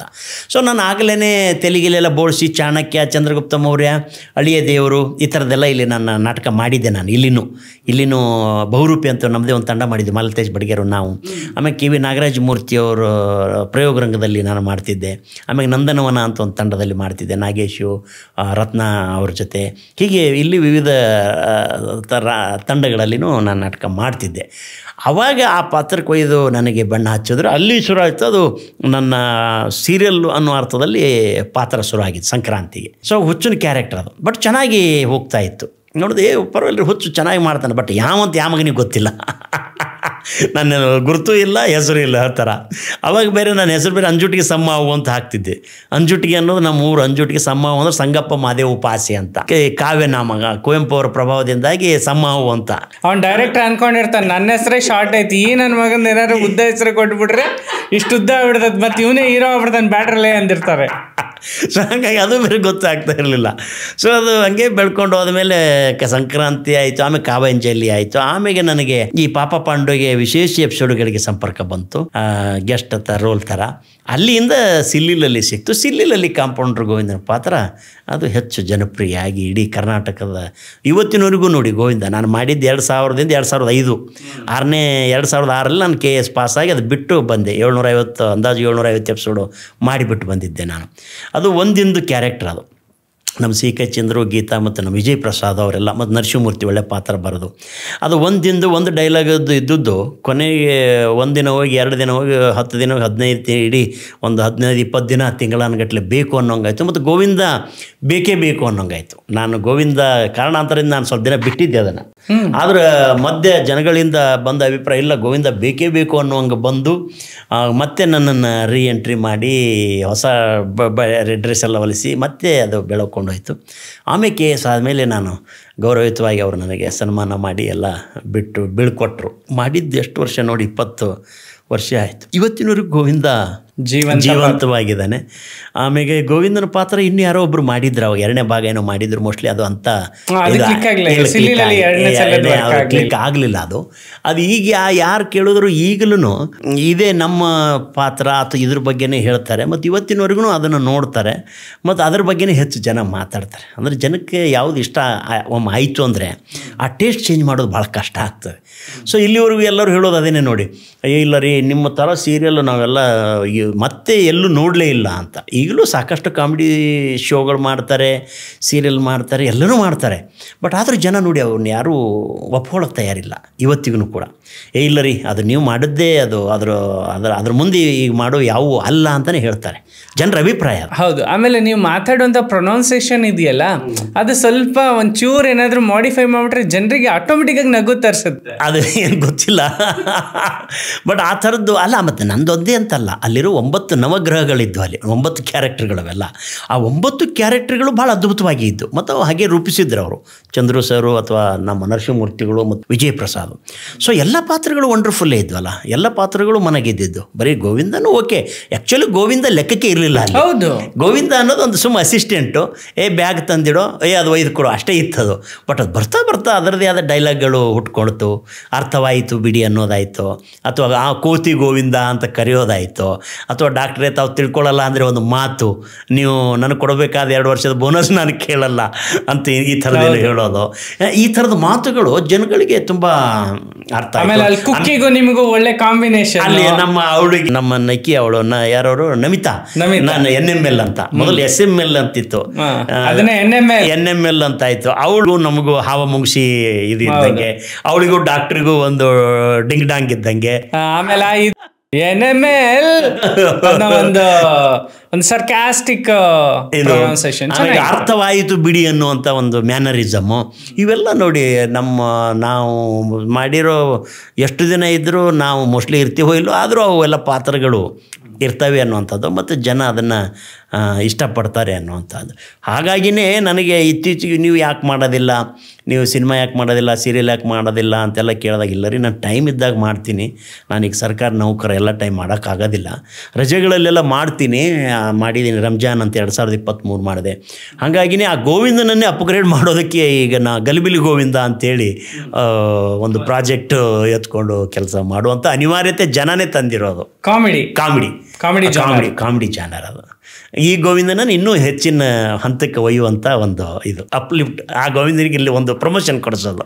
ಓಕೆ, 20 ವರ್ಷದಲ್ಲಿ ಏನು ಬದಲಾಗಿದೆ ಅಂತ ಅಂದರೆ, ನಾನು ನೋಡಿರೋ ಸ್ಕ್ರೀನ್ ಮೇಲಿನ ಗೋವಿಂದಕ್ಕೂ ನಾನು ನೋಡ್ತಾ ಇರೋ ಇವತ್ತಿನ ಗೋವಿಂದಕ್ಕೂ ಓನ್ಲಿ ಥಿಂಗ್ ಈಸ್ ಮುಖ ಎಲ್ಲ ಚಬ್ಬಿ ಆಗ್ಬಿಟ್ಟಿದೆ ಅಷ್ಟೇ. ಮೋಸ್ಟ್ಲಿ ಆ ಕಾಸ್ಟ್ಯೂಮ್ ಆಗಲ್ವೇನೋ ಇವಾಗ. ಇಲ್ಲ, ಬರೀ ಫೋಟೋ ಇಟ್ಕೊಂಡಿದ್ದೀನಿ. ಅದನ್ನು ಒಂದು ಫೋಟೋ ಸುಮ್ಮನೆ ನೆನಪಿಗಿರಲಿ ಅಂತೇಳಿ ಆ ಕಾಸ್ಟ್ಯೂಮ್ ಹಾಕ್ಕೊಂಡಿರೋದು. ಅದು ಗೋವಿಂದ ಅಂತ ಇಲ್ಲೊಂದು ಇದು ಇದೆ, ಪಟ್ಟಿ ಇದೆ, ನನ್ನ ಒಂದು ಡಿಫ್ರೆಂಟ್ ಆಗಿರೋ ಕಾಸ್ಟ್ಯೂಮ್ ಒಂದು ಫೋಟೋ ಇದೆ. ಬಟ್ ಅದೆಲ್ಲ ಮೋಸ್ಟ್ಲಿ ಆಗಲ್ಲ ಅನ್ಕೋತೀನಿ. ವರ್ಷಕ್ಕೆ ಒಂದು 500 ಗ್ರಾಮ್ ಜಾಸ್ತಿ ಆಗಿರ್ಬೋದೇನೋ ಅಷ್ಟೇ, ಬೇರೆ ಇನ್ನೇನು ಇಲ್ಲ. ಆ ಥರದ್ದೇನು ವ್ಯತ್ಯಾಸ ಆಗಿಲ್ಲ. ಆ ಗೋವಿಂದ ಆವಾಗೂ ಹಾಗೆ ಇದ್ದ, ಇವಾಗೂ ಹಾಗೆ ಇದೆ. ಕಾಲಕ್ಕೆ ತಕ್ಕ ಹಾಗೆ ಸಹಜವಾಗಿನ ವಯಸ್ಸಿಗೆ ತಕ್ಕ ಹಾಗೆ ಬೆಳವಣಿಗೆಗಳಾಗಿದೆ, ವ್ಯಕ್ತಿತ್ವದ ಬೆಳವಣಿಗೆಗಳಾಗಿದೆ, ದೈಹಿಕ ಬೆಳವಣಿಗೆಗಳಾಗಿದೆ, ಸಾಮಾಜಿಕ ಬೆಳವಣಿಗೆಗಳಾಗಿದೆ, ಆರ್ಥಿಕ ಬೆಳವಣಿಗೆಗಳಾಗಿದೆ, ಈ ಥರದ ಬೆಳವಣಿಗೆಗಳಾಗಿದೆ. ಸೊ ನಾನು ಆಗಿನ ಗೋವಿಂದ ಅಂದರೆ 2001, 2, 3ರಲ್ಲಿ ನೋಡಿದಂಥ ಗೋವಿಂದನಿಗೂ ಇವತ್ತಿನ ಗೋವಿಂದನಿಗೂ ಭಾಳ ವ್ಯತ್ಯಾಸ ಇದೆ. ಯಾಕೆಂದರೆ ಇವತ್ತು ನೀವೊಂದು ಜವಾಬ್ದಾರಿಯುತ ಸ್ಥಾನದಲ್ಲಿದ್ದೀರಾ. ಅವತ್ತು ಹೆಂಗೋ ಜೀವನ ನಡೀತಾ ಇತ್ತು, ಆದರೆ ಜೀವನ ಹಿಂಗೆ ನಡಿಬೇಕು ಅಂತ ಅಂದ್ಕೊತೀವಿ ನಾವು ಕೆಲವೊಂದು ಸಲ. ಹೌದು. ಆ ಜೀವನ ಕಟ್ಕೊಳ್ಳೋದಕ್ಕೆ ನಿಮಗೆ ಎಷ್ಟು ಸಮಯ ಬೇಕಾಯಿತು? ನೋಡಿ, ಜೀವನ ಕಟ್ಕೊಳ್ಳೋದಕ್ಕೆ ಸಮಯ ಸಾಕಷ್ಟು ಬೇಕಾಗಿದೆ ನನಗೆ. ನಾನು ಮೋಸ್ಟ್ಲಿ ಭಾಳ ಕಷ್ಟಪಟ್ಟಿದ್ದೀನಿ. ನಾನೊಬ್ಬ ತುಂಬ ಕಷ್ಟ ಜೀವಿ, ಕಷ್ಟಪಟ್ಟಿದ್ದೀನಿ. ನೋಡದೇ ಇರೋ ಎಲ್ಲ ಕಷ್ಟಗಳು ನೋಡಿದ್ದೀನಿ. ಸಮಾಜದ ವಿವಿಧ ಮುಖಗಳನ್ನು ನೋಡಿದ್ದೀನಿ. ಆಮೇಲೆ ಸಮಾಜದ ಕಟ್ಟ ಕಡೆಯ ದಟ್ಟ ದರಿದ್ರ ಸ್ಥಾನದಲ್ಲಿ ಇದ್ದು ಬಂದಿದ್ದೀನಿ. ಸ್ಮಶಾನವನ್ನೂ ಸೇರಿಸಿ ಇದ್ದು ಬದುಕಿ ಬಂದಂಥವು ನಾನು. ಸೊ ಆ ಥರದ್ದೆಲ್ಲ ನೋಡಿ ಬದುಕು ಕಟ್ಕೊಳ್ಳೋದು ಅನ್ನುವಂಥದ್ದು ಪ್ರತಿಯೊಬ್ಬ ವ್ಯಕ್ತಿಗೂ ಅದು ಭಾಳ ಚಾಲೆಂಜಿಂಗ್ ಆಗಿರ್ತದೆ ಸಹಜವಾಗಿಯೇ. ಮತ್ತು ಎಲ್ಲರೂ ನಾ ಆ ಥರ ಬದುಕು ಕಟ್ಕೊಂಡಿದ್ದೀನಿ ಅಂತ ನಾನೇನು ಭಾಳ ದೊಡ್ಡ ಸಾಧಕ ಅಂತ ನಾನೇನು ಅಂದ್ಕೊಂಡಿಲ್ಲ. ಒಬ್ಬ ಸಾಮಾನ್ಯ ನಾಗರಿಕ ತನ್ನ ಜೀವನವನ್ನು ಹೇಗೆ ರೂಪಿಸ್ಕೋಬೋದು, ಅದಕ್ಕಿಂತ ಹೆಚ್ಚಾಗಿ ಜೀರೋದಿಂದ ಹೀರೋ ಹೇಗೆ ಆಗ್ಬೋದು ಅನ್ನೋದು ಭಾಳ ಮುಖ್ಯ ನನಗೆ. ಮತ್ತು ಕಸದಿಂದ ರಸ ಹೇಗೆ ಆಗ್ಬೋದು ಅಂತ ಅದು ನನ್ನ ಕಾನ್ಸೆಪ್ಟು. ನೋಡಿರಿ, ಅನುಕೂಲಸ್ಥರು ಇದ್ದವರು ಜೀವನ ಕಟ್ಕೊಳ್ತಾರೆ, ಕಟ್ಕೊಂಡ್ರೂ ಜೀವನ ಇರ್ತದೆ, ಕಟ್ಕೊಳ್ಳಿಲ್ಲ ಅಂದರೂ ಜೀವನ ಇರ್ತದೆ. ಆದರೆ ಏನೂ ಇಲ್ಲದವ್ರಿಗೆ ಕಟ್ಕೊಂಡ್ರೆ ಜೀವನ, ಕಟ್ಕೊಳ್ಳಿಲ್ಲ ಅಂದ್ರೆ ಅವ್ರಿಗೆ ಜೀವನನೇ ಇರೋದಿಲ್ಲ. ಸೊ ಹಾಗಾಗಿ ನನಗೆ ಭಾಳ ಜನ ಅದನ್ನೇ ಕೇಳ್ತಾರೆ, ನೀವು ಹೇಗೆ ಅಂದರೆ ತುಂಬ ಜೀವನ ಕಟ್ಕೊಳ್ಳೋದ್ರೆ ನಮ್ಮದೇ ದೊಡ್ಡ ಕಷ್ಟ ಅಂತೇನಲ್ಲ. ಈ ದೇಶದ 99% ಜನಗಳ ಬದುಕು ಹೀಗೆ ಇದೆ. ನಾವೇನು ವಿಶೇಷ ಅಲ್ಲ. ಆದರೆ ಎಲ್ಲರ ಬದುಕನ್ನು ಕಟ್ಕೊಳ್ಳೋಕ್ಕೆ ಸಾಧ್ಯ ಆಗಬೇಕು ಅನ್ನೋದಾದರೆ ಎಲ್ಲರೂ ಸಂಸ್ಕೃತಿಯನ್ನು ನಂಬಬೇಕು ಅನ್ನೋ ನಾನು. ನೋಡಿ, ಮಂತ್ರಕ್ಕೆ ಮಾವಿನ ಹಣ್ಣು ಉದುರೋದಿಲ್ಲ. ಪೂಜೆ ಮಾಡಿದ್ರೆ, ಆರತಿ ಬೆಳಗಿದ್ರೆ ನಿಮಗೆ ತಥಾಸ್ತು ವಾಂಛಿತ ಫಲ ಸಿದ್ಧಿರಸ್ತು ಅಂತ ಯಾವ ಶಿವನೂ ಬಂದು ಕೊಡೋದಿಲ್ಲ, ಬ್ರಹ್ಮನೂ ಕೊಡೋದಿಲ್ಲ, ವಿಷ್ಣುನೂ ಕೊಡೋದಿಲ್ಲ. ನಾವು ಸ್ವತಃ ಸಾಯಬೇಕು, ಸ್ವರ್ಗಕ್ಕೆ ಕಾಣಬೇಕು. ನಾವು ಸ್ವತಃ ದುಡಿಬೇಕು, ಊಟ ಮಾಡಬೇಕು. ಅದಕ್ಕೆ ನಾನು ಶರಣರನ್ನು ಹೆಚ್ಚು ಏನಂತೀವಿ ಅಂತಂದರೆ, ನಾನು ಹುಟ್ಟಿ ಬಂದು ಶರಣ ಸಂಪ್ರದಾಯ ಅದು ಬೇರೆ ವಿಷಯ ಅದು. ಬಟ್ ಅದರ ಗ್ರೇಟ್ ಫಿಲಾಸಫಿ ಏನು ಅಂತಂದರೆ, ನೀನು ದುಡಿ ಅನ್ನೋದು ಕಾಯಕ ಭಾಳ ದೊಡ್ಡದು. ನೀನು ದುಡಿ, ಉಳಿದ್ರೆ ಸಾಧ್ಯ ಆದರೆ ಇನ್ನೊಬ್ರಿಗೆ ಕೊಡು ಅನ್ನೋವಂಥದ್ದು. ಅದು ಬ್ಯೂಟಿ ಆಫ್ ದಿ ಶರಣ ಫಿಲಾಸಫಿ ಏನು? ಅಸಂಗ್ರಹ ಗುಣ, ದಾಸೋಹ ಅಂದರೆ ಏನು ಹೇಳಿ? ಸಂಪತ್ತು ಸಂಗ್ರಹ ಆಗಬಾರ್ದು ಅಂತ. ಸಂಪತ್ತು ಸಂಗ್ರಹ ಆಗಿರೋದೇ ಈ ಎಲ್ಲ ಅಸಮಾನತೆಗಳು ಕಾರಣ. ಇವತ್ತು ನಮ್ಮಲ್ಲಿ ನೋಡಿ, ನೀವು America, England, France, Japan, Germany, Australia, Indonesia ಬಿಡಿ, ನಾನು ಮೊನ್ನೆ ಒಮನ್ಗೆ ಹೋಗಿದ್ದೆ, ಮಸ್ಕಟ್, ಆ ಥರ ರಾಷ್ಟ್ರಗಳೆಲ್ಲ ನೋಡಿದ್ರೆ ಅವರು ಭಾಳ ದೂರ ಇದ್ದಾರೆ. ಇವನ್ ನಮ್ಮ ಜೊತೆ ಇರೋ ಚೀನಾ ಇದೆ 25 ವರ್ಷದಲ್ಲಿ ಚೀನಾದ ಬೆಳವಣಿಗೆ ನೋಡಿ ಎಷ್ಟರ ಮಟ್ಟಿಗೆ ಬೆಳೆದಿದ್ದಾರೆ ಮತ್ತು ಜೀವನ ಮಟ್ಟ ಹೇಗೆ ಸುಧಾರಿಸಿದ್ದಾರೆ. ಬಟ್ ನಾವು ಇನ್ನೂ ಭಜನೆ, ಕೀರ್ತನೆ, ರಾಮಾಯಣ, ಮಹಾಭಾರತ ಅದೇ ಕತೆ ಅದನ್ನೇ ಹೇಳ್ತಾ ಇದ್ದೀವಿ. ನಾವು ಬದುಕಿನ ಜೀವನದ ಮಟ್ಟ ಎತ್ತಬೇಕು ಅನ್ನೋ ಮನಸ್ಥಿತಿನ ನಾವು ನಮ್ಮ ಮಕ್ಕಳಲ್ಲಿ ತರ್ತಾ ಇಲ್ಲ. ನಾವು ಮತ್ತೆ ಕುಂಭಸ್ನಾನ ಮಾಡಿ ಹೋಗಿ ಏನಂತೀರಿ ಕಾಲ್ತುಳುತ್ತಕ್ಕೆ ಒಳಗಾಳೋದ ಪರಿಸ್ಥಿತಿ ಇದೆಯಲ್ಲ. ನಿಮಗೆ ಬದುಕಿ ಬರುವ ಜೀವದ ಗ್ಯಾರಂಟಿ ಇಲ್ಲ ಅಂದ್ರೆ ನಾನು ಅದಕ್ಕೆ ಹೋಗ್ಬೇಕು ಅಲ್ಲಿಗೆ. ಎಕ್ಸಾಕ್ಟ್ಲಿ ಅಲ್ವೇನ್ರಿ? ನೋಡಿ, ಕಾವೇರಿ, ಗಂಗೆ, ತುಂಗೆ, ಕಾವೇರಿ ಎಲ್ಲವೂ ಪವಿತ್ರ ಅಲ್ರಿ. ನನಗೆ ದಿನಾಲು ಜಳಕಕ್ಕೆ ನೀರು ಸಿಕ್ಕರೆ ಅದೇ ನನ್ನ ಶಾಹಿ ಸ್ನಾನ. ನನಗೆ ಉತ್ತಮವಾದ ಕುಡಿಯೋ ಶುದ್ಧ ನೀರು ಅದು ನನ್ನ ಶಾಹಿ ಸ್ನಾನ. ನನ್ನ ಮೋರಿ ನಾನೇ ಕ್ಲೀನ್ ಮಾಡ್ಕೊಂಡ್ರೆ ಅದು ನನ್ನ ಶಾಹಿ ಸ್ನಾನ.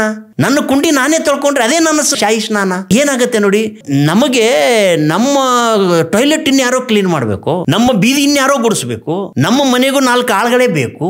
ಈ ಮನಸ್ಥಿತಿ ಇದ್ದಾಗ ನೀವು ಹೇಗೆ ಬದುಕು ಕಟ್ಕೊಳ್ಳೋಕೆ ಸಾಧ್ಯ ಆಗುತ್ತೆ ಮತ್ತು ಇನ್ನೊಬ್ರು ಬದುಕು ಕಟ್ಟೋದಕ್ಕೆ ಸಾಧ್ಯ ಆಗುತ್ತೆ ಹೇಳಿ? ಹೌದು ಅಲ್ವಾ? ಸೊ ಹಾಗಾಗಿ ಶ್ರಮ ಅನ್ನೋದು ಬಹಳ ಮುಖ್ಯ ಮನುಷ್ಯನಿಗೆ.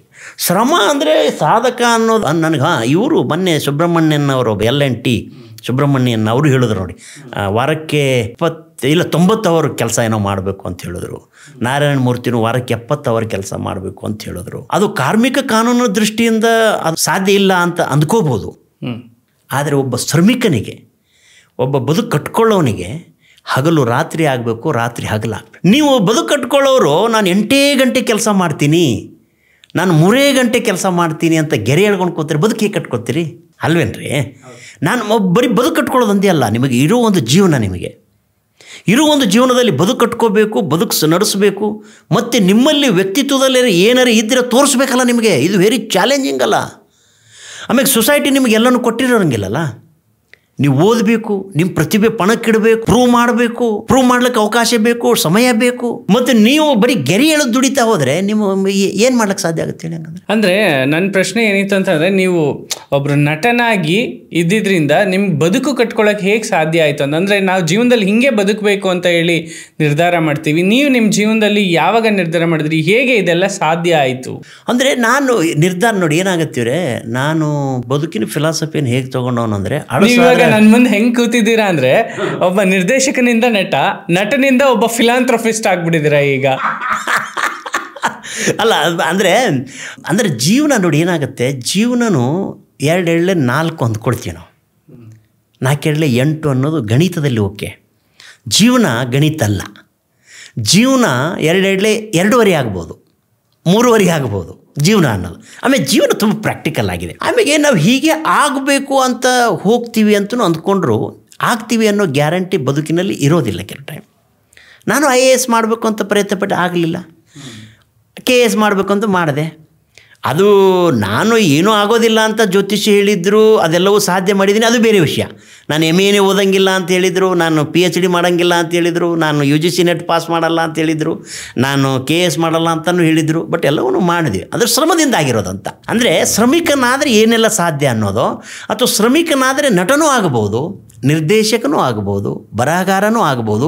ಅಂದರೆ ನನ್ನ ಹೇಳೋ ಉದ್ದೇಶ ಎಲ್ಲವೂ ಪ್ರಯತ್ನಪೂರ್ವಕವಾಗಿಯೇ ಆಗುವಂಥದ್ದು ಅಂತ ಮನುಷ್ಯನಿಗೆ. ಬಟ್ ಪ್ರಯತ್ನ ಅವರು ಅಂದುಕೊಂಡಿರೋ ಪ್ರಾಪರ್ ವೇನಲ್ಲಿರಬೇಕು ಅಂತ. ಸೊ ನಾನು ಇದನ್ನು ಹಳ್ಳಿಯಲ್ಲಿ ಅಂದ್ಕೊಂಡಿದ್ದು. ನೀವು ಕೇಳಿದ್ರಲ್ಲ, ನಾನು ಈ ಥರ ಆಗಬೇಕು ಅಂತ ನಾನು ಹಳ್ಳಿಯಲ್ಲೂ ಅಂದ್ಕೊಂಡಿದ್ದೆ. ನಾನು ದನ ಕಾಯುವಾಗಲೇ ಒಬ್ಬ KS ಆಫೀಸರ್ ಆಗಬೇಕು ಅಂತ ಕನಸ್ಕೊಂಡಿದ್ದೆ. ನಾನು ಧಾರವಾಡದ ನವಕಲ್ಯಾಣ ಮಠದಲ್ಲಿದ್ದಾಗಲೇ ನಾನು KS ಆಫೀಸರ್ ಆಗ್ತೀನಿ ಅಂತ ಅಲ್ಲಿದ್ದವ್ರಿಗೆ ಹೇಳ್ತಿದ್ದೆ. ಅವ್ರು ನನಗೆ ತಮಾಷೆ ಮಾಡೋರು, ನೀನು KS ಆಫೀಸರ್ ಆದರೆ ಒಂದಿನ ಮಠದಲ್ಲಿ ನಾನು ನಿಮ್ಮ ಕಾರ್ನಾಗ ಬಂದು ಹೈದು ಹೋಗು ಅಂತ. ನಾನು ಹೈದು ಹೋಗ್ತೀನಿ ಅಂತ ಅವತ್ತೇ 95ನಲ್ಲಿ ಹೇಳಿದ್ದೆ. ನಾನು ಆದಮೇಲೆ ಹೋಗಿ ಭೇಟಿ ಮಾಡಿ ಬಂದೆ ನಾನು. ಅಂದರೆ ಆ ಕನಸು ಹಳ್ಳಿಯಲ್ಲೂ ಇತ್ತು, ಧಾರವಾಡಕ್ಕೂ ಬಂದು ಬೆಳ್ಕೊಂಡು ಬಂತು.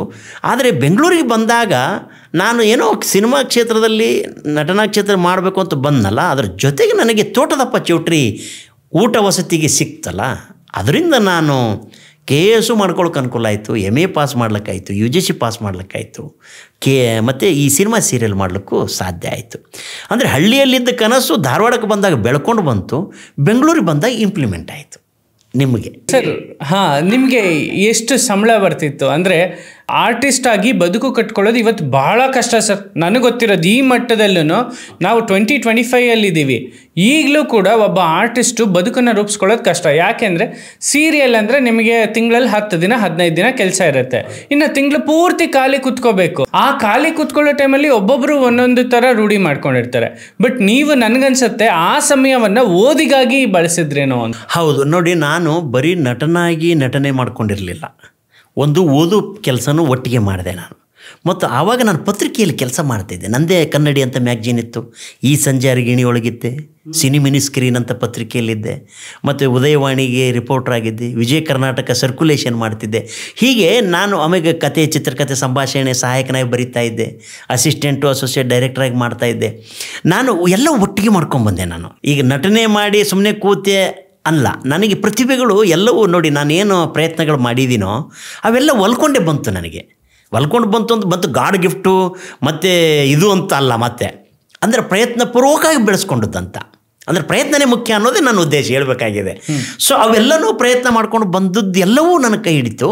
ಮತ್ತು ನಾನು ಎಲ್ಲವನ್ನೂ ಮಾಡ್ಕೊಂಡು ಬಂದಿರೋ ಅಂಥದ್ದು. ಬರೀ ಓದಲು ಇಲ್ಲ, ಬರೀ ಇದನ್ನೇ ಮಾಡಲಿಲ್ಲ, ಎಲ್ಲವೂ ಬ್ಯಾಲೆನ್ಸ್ ಮಾಡಿಕೊಂಡೇ ಬಂದೆ. ಇವತ್ತಿನವರೆಗೂ ನಾನು ಅದನ್ನೇ ಮಾಡ್ತೀನಿ. ಇವತ್ತಿನವರೆಗೂ ಆಫೀಸ್ ಕೆಲಸ ಇದ್ದರೆ ಆಫೀಸ್ ಕೆಲಸ ಮಾಡ್ತೀನಿ. ಉಳಿದ 24 ಗಂಟೆ ಒಳಗೆ 8 ಅವರ್ ಆಫೀಸ್ ಕೆಲಸ ಮಾಡಿದ್ರೆ ಇನ್ನು 16 ಅವರ್ ಉಳಿತದೆ ನನಗೆ. 16 ಅವರ್ ಒಳಗೆ ಇನ್ನು 8 ಅವರು ನಾನು ಇನ್ನೇನೇನೋ ಮಾಡ್ತಾಯಿರ್ತೀನಿ. ಬರಿತೀನೋ, ಈ ಸಿನಿಮಾ ಮಾಡ್ತೀನೋ, ಅದ್ರ ಕೆಲಸ ಮಾಡ್ತೀನೋ, ಮ್ಯೂಸಿಕ್ ಮಾಡ್ತೀನೋ, ಏನಾದರೂ ಮಾಡ್ತಾನೆ ಇರ್ತೀನಿ ನಾನು. ಆ ಕಾಲದಲ್ಲಿ ನಿಮಗೆ ಸಿಲಿಲಲ್ಲಿಗೆ ಬರ್ತಿದ್ದಂಥ ಪೇಮೆಂಟ್ ಎಷ್ಟಿರ್ಬೋದು? ನನಗೆ ಆವಾಗ 250 ರೂಪಾಯಿಂದ ಶುರುವಾಗಿರೋದು. 200 ಪರ್ ಡೇ, 250 ರೂಪಾಯಿಂದ. ನಾನು ವಟಾರ ಮಾಡುವಾಗಲೂ 500 ರೂಪಾಯಿನೋ ಪರ್ ಎಪಿಸೋಡ್ ಕೊಡ್ತಿದ್ರು. ಅವಾಗ ಆ್ಯಕ್ಟಿಂಗಿಗೆ 250 ರೂಪಾಯಿ ಕೊಡ್ತಿದ್ದೆ. ಗಣೇಶ ಇವರೆಲ್ಲರೂ ನಾವೆಲ್ಲ ಒಟ್ಟಿಗೆ ಮಾಡ್ತಿದ್ವಿ. ಗಣೇಶ, ದುನಿಯಾ ವಿಜಿ ಇವರೆಲ್ಲರೂ ಸಿಲಿಲಲ್ಲಿ ಈ ಥರದ್ದೆಲ್ಲ ನಟರುಗಳು, ನಮ್ಮ ಡೈರೆಕ್ಟರ್ ನಾಗಶೇಖರ ಅಥವಾ ಈ ಥರದವರೆಲ್ಲರೂ ಮಾಡುವಾಗ ಆ ಥರದ್ದು ದಿನಕ್ಕೆ 250 ರೂಪಾಯಿಂದ ಶುರುವಾಗಿ 500 ರೂಪಾಯಿ ಆಗಿ, 750 ಆಗಿ, 1000 ಆಗಿ, 1500 ಆಗಿ, 5000 ಆಗಿ, 10,000 ಆಗಿ, ಅದು ಹಾಗೇ ಬೆಳ್ಕೊಂಡು ಬಂತು. ಇದ್ರ ಜೊತೆಗೆ ನಿಮ್ಗೆ ಇನ್ನೊಂದು ನೆನಪನ್ನು ನಾನು ಮಾಡಿಕೊಡ್ತೀನಿ. ನಾನು ಕಲಾವಿದರನ್ನು ನೋಡ್ತಿದ್ದಿದ್ದು ಎಲ್ಲಪ್ಪ ಅಂತ ಹೇಳಿದ್ರೆ ಮಧ್ಯಾಹ್ನದತ್ತು ಪುಟ್ಟಣ್ಣ ಚಟ್ಟಿ ಹಾಲ್ ಹತ್ರ. ಓಕೆ ಸೊ ಎಲ್ಲ ಸೀರಿಯಲ್ನ ನಟರು ಕೂಡ ಎಲ್ಲರೂ ಬಿಡುವಿದ್ದಾರೆ ಅಂತ ಅಂದ್ರೆ ಅಲ್ಲಿ ಬಂದು ಟೈಮ್ ಪಾಸ್ ಮಾಡ್ತಿದ್ರು. ಮಾಡುವಂಥದ್ದು ಕಲಾಕ್ಷೇತ್ರ, ನಮ್ಮ ಪುರಭವನ ಮತ್ತು ಅಲ್ಲಿ ನಮ್ಮ ಕಲಾಕ್ಷೇತ್ರ, ರವೀಂದ್ರ ಕಲಾಕ್ಷೇತ್ರ. ನಾವೆಲ್ಲನೂ ರವೀಂದ್ರ ಕಲಾಕ್ಷೇತ್ರದ ಕೇರಾ ಫುಟ್ಪಾತಿಗಳೇ ನಾವೆಲ್ಲ. ನಾನು ಬೆಂಗಳೂರಿಗೆ ಬಂದಾಗಿನಿಂದ ನಾನು ಇತ್ತೀಚೆಗೆ ನಾನು ಆಫೀಸರ್ ಆದಮೇಲೆ ನನಗೆ ಹೋಗೋಕ್ಕಾಗ್ತಾಯಿಲ್ಲ. ಸಾಯಂಕಾಲದ ಯಾವತ್ತೂ ಸಿಟ್ಟಿಂಗ್ ಅಲ್ಲೇ. ಹೆಚ್ಚು ಕಮ್ಮಿ ನಮ್ಮ ಮೈನಾ ಅಂತಿದ್ರು ಎಪಿಸೋಡ್ ಮಹಾಯಜ್ಞ ಅಂತ. ಆ ಮಹಾಯಜ್ಞಕ್ಕೆ ನೋಡಿ ವಿಚಿತ್ರ, ನಾನು ಮಹಾಯಜ್ಞಕ್ಕೆ ಬಾಲಾ ಸುರೇಶ್ ಅವ್ರ ಜೊತೆ ಸಹಾಯಕರ ಬರಹಗಾರನಾಗಿ ಬರೀತಿದ್ದೆ. ನನ್ನ ಎಪಿಸೋಡ್ ಬರೆದಿದ್ದು ಅವರು ಡೈರೆಕ್ಟರ್ ಮೈನಾ ಚಂದ್ರು ಅಂತ, ಎಪಿಸೋಡ್ ಡೈರೆಕ್ಟರ್ ಅವರು. ಕಾವೇರಿ ಚಾನಲ್ ಇತ್ತು ಅವಾಗ. ಗುರುದತ್ತು ಮತ್ತು ಅವರು ಇನ್ನೊಬ್ಬರು ಅವ್ರ ಬ್ರದರ್ ಇದ್ದರು, ತೀರ್ಕೊಂಡ್ರವರು. ಅವರು ಚಾನಲಿಗೆ ಮಹಾಯಜ್ಞ 1 hour ಸೀರಿಯಲ್, ಅದು ಮೊದಲನೇ 1 hour ಸೀರಿಯಲ್ ಮಹಾಯಜ್ಞ. ನಾನು ಬರೆದು ಸ್ಕ್ರಿಪ್ಟ್ ತಂದು ಅವರು ಶೂಟಿಂಗ್ ಮಾಡಿ ಬರೋರು, ಅಲ್ಲೇ ನಾವೆಲ್ಲ ಕೂಡೋರು, ಅಲ್ಲೇ ಟೀ ಕುಡಿಯೋದು, ಕಾಫಿ ಕುಡಿಯೋದು. ಈ ಒಂದು ನೋಡು, ಇದು ಭಾಳ ಚಂದ ಬರೀತಾನೆ. ಅವ್ರು ನನಗೆ ಮೈನಾ ತೋರ್ ಪಾಪ ತೀರ್ಕೊಂಡಿದ್ದಾರೆ ಅವ್ರು. ಇಲ್ಲ ಉಪಾಸ ಸಮ್ಮಾವು ಅಂತಿದ್ರು ನನಗೆ. ಸಮ್ಮಾವು ನಾನು ಆವಾಗ ಸಮ್ಮಾವು ನೋಡ್ರಿ ಭಾಳ ಚಂದ ಬರೀತಾನೆ, ನೀವು ಯಾರು ಬರೀತಾನಂತ ಗೊತ್ತಿಲ್ಲ ನೋಡ್ರಿ, ಇದು ಸ್ಕ್ರಿಪ್ಟ್ ಹಿಂಗಿದೆ ಅಂತ. ನನಗೆ ಅಲ್ರಿ ಇದು ನಾನೇ ಬರೆದದ್ದು ಅಂತ. ಅವ್ರಿಗೆ ಗೊತ್ತಿಲ್ಲ ನಾನೇ ಬರಿತೀನಿ ಅಂತ. ಅವರೇ ಡೈರೆಕ್ಟರ್, ನನಗೆ ಗೊತ್ತಿಲ್ಲ. ಇಬ್ಬರು ಒಟ್ಟಿಗೆ ಕಲಾಕ್ಷೇತ್ರದಾಗಿರೋರು. ಆಮೇಲೆ ನಮ್ಮ ಇವರಿದ್ದರು, ಯಾರು ನಮ್ಮ ನಾಟಕ ನಿರ್ದೇಶಕರುಗಳು ಅಲ್ಲೆಲ್ಲರೂ, ಮತ್ತು ನಟರು ಬಿ ವಿ ಕಾರಂತರು ಬಂದು ಹೋಗ್ತಾಯಿದ್ರು. ನಮ್ಮ ಸಿ ಜಿ ಕೃಷ್ಣಸ್ವಾಮಿಗಳು, CGK ಅಂತ ಭಾಳ ಫೇಮಸ್ ನೋಡಿ. ಅವರೇ ಬರೋ ನೀನು ಅಂತೇಳಿ ನನಗೆ ಕರೆದು ಕೂಡಿಸಿ ಚುರುಮುರಿ ತಿನ್ನಿಸೋರು ನನಗೆ. ಸಾಯಂಕಾಲ ಕಡಲೆಪುರಿ ತಿನ್ನೋದು ಅಭ್ಯಾಸ ಅಲ್ಲೇ. ಎಲ್ಲಿ ಹಿಂದೆ ಸಂಸಾರಂಗ ಮಂದಿರ ಇದೆ, ಆ ಕಟ್ಟೆ ಮೇಲೆ ಕೂಡಿಸ್ರೆ ಬರ ಕೊಡೋ ತಿನ್ನೋ ಅಂತ. ನಾವೆಲ್ಲ ನಮಗೆ ಅವಾಗ ಈ ಚುರುಮುರಿ ಅಥವಾ ಈ ನಮ್ಮ ಮೈನಾ ಅದೆಲ್ಲ ಸ್ವಲ್ಪ ಕುಡಿಯೋ ಅಭ್ಯಾಸ ಇತ್ತು ಅವರಿಗೆ. ಅವರು ಕೂತ್ರು ಸೈಡ್ಸ್ ಎಲ್ಲ ಸಿಗ್ತದಲ್ಲ, ಸೈಡ್ಸು. ನಾನು ಸೈಡ್ಸ್ ತಿಂತಿದ್ದೆ, ಅವ್ರು ಕುಡಿತಿದ್ರು. ಅವ್ರಿಗೆ ಆ ಕುಡಿಯೋಗೆ 90 ಏನು ಸೈಡ್ಸ್ ಕೊಡ್ತಾರೆ ಅದನ್ನು ನಾನು ತಿಂತಿದ್ದೆ. ಆ ಸೈಡ್ಸ್ ತಿಂದರೆ ನಂದು ಊಟ ಮುಗಿತಾವತ್ತು. ಆ ಸೈಡ್ಸ್ ತಿನ್ನೋದು ಅಥವಾ ಇವರು ಕಡಲೆಪುರಿ ಕೊಡೋದು, ಅದೇ ನಮ್ಮ ರಾತ್ರಿ ಊಟ. ಆ ಥರದ್ದು.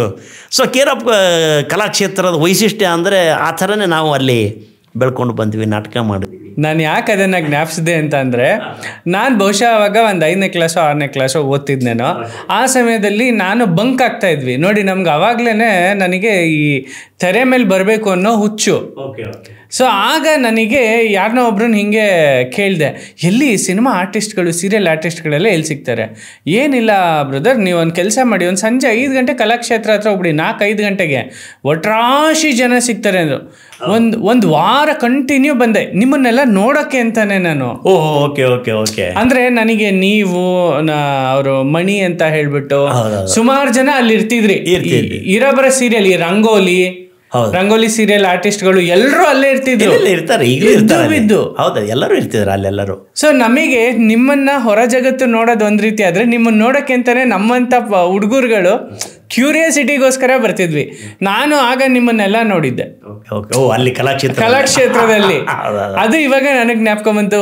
ಕರೆಕ್ಟ್, ನಾನು ಈ ಫೇಸ್ ನ ಎಲ್ಲಿ ನೋಡಿದ್ದೆ ಅಂತಂದ್ರೆ, ಇದು ನೋಡಕ್ಕೆ ಅಂತಾನೆ ಕಲಾಕ್ಷೇತ್ರಕ್ಕೆ ಬರ್ತಿದ್ದೆ. ಅವಾಗ ನಂದು ಹೀರೋ ಪುಕ್ ಇತ್ತು ಅವಾಗ. ನಾನು ಹೀರೋ ಪುಕ್ ಇಟ್ಕೊಂಡು ತಿರುಗಾಡ್ತಿದ್ದೆ ಅವಾಗ. ಸೊ ಅಂದರೆ ಯಾಕೆ ಈ ಮೆಮೊರೀಸ್ನ ನಿಮಗೆ ಜ್ಞಾಪಿಸ್ಕೊಟ್ಟೆ ಅಂತಂದರೆ, ಆವತ್ತಿನ ನಿಮ್ಮ ಎಂಜಾಯ್ಮೆಂಟು, ಇವತ್ತಿನ ಒಬ್ಬ ಅಧಿಕಾರಿಯಾಗಿ ನೀವಿದ್ದೀರಾ, ಅದು ನಿಮಗೆ ಲೈಫ್ ಹೇಗೆ ಅನಿಸುತ್ತೆ, ಈ ಲೈಫ್ ಹೇಗೆ ಅನಿಸುತ್ತೆ ನೋಡಿ. ಅದು ಒಂಥರದ್ದು ಹೋರಾಟದ ಲೈಫೇ ಇತ್ತು ನನಗೆ. ಅದನ್ನು ಒಂದು ಬದುಕಟ್ಕೊಳ್ಳುವಂಥದ್ದು, ಅಥವಾ ಏನಾದರೂ ನಾಟಕ ಮಾಡಬೇಕು, ನಾಟಕ ಬರೀಬೇಕು, ಸಿನಿಮಾ ಮಾಡಬೇಕು, ಸಿನಿಮಾ ಆ್ಯಕ್ಟ್ ಮಾಡಬೇಕು, ಸೀರಿಯಲ್ ಮಾಡಬೇಕು, ಈ ಥರದ್ದೊಂದು ಹಸಿವು, ಅದೊಂದು ಥರದ ಹಸಿವಿತ್ತು. ಮಾಡ್ತಾ ಮಾಡ್ಕೊಂಬಂದೆ. ಈಗ ಈ ಥರ ಇದನ್ನೂ ಒಂದು ಹಸಿವೆ, ಇದನ್ನೂ ಒಂದು ಹೋರಾಟದ ಬದುಕೆ. ಇದು ಏನು ಸರಳವಾದದ್ದೇನಲ್ಲ. ಈಗ ಏನಾಗುತ್ತೆ, ಯಾವುದೋ ಒಂದು ಜವಾಬ್ದಾರಿ ಅಂತ ಸಿಕ್ಕಾಗ, ಅಥವಾ ಯಾವುದೋ ಒಂದು ಜವಾಬ್ದಾರಿ ಸ್ಥಾನದಲ್ಲಿದ್ದಾಗ ಅದನ್ನು ಪಡ್ಕೊಳ್ಳೋದು ಈಜಿಯಾಗಿ ಗೊತ್ತಿಲ್ಲ. ಪಡ್ಕೊಳ್ಳೋದು ಕಷ್ಟನೇ, ನಿಭಾಯಿಸೋದು ಕಷ್ಟನೇ. ಅದು ನಿಭಾಯಿಸಬೇಕು ಅಂದಾಗ ಜವಾಬ್ದಾರಿಯನ್ನು ನಿಭಾಯಿಸಬೇಕಾಗತ್ತೆ. ನಾವು ಏನೋ ಇದ್ದೀವಿ, ಏನೇನೋ ಮಾಡ್ಕೊಂಡು ಹೋಗ್ತೀವಿ, ಹೆಂಗೆಂಗೋ ಇರ್ತೀವಿ ಅಂದರೆ ಜನ ನೋಡೋ ದೃಷ್ಟಿ ಬದಲಾಗತ್ತೆ.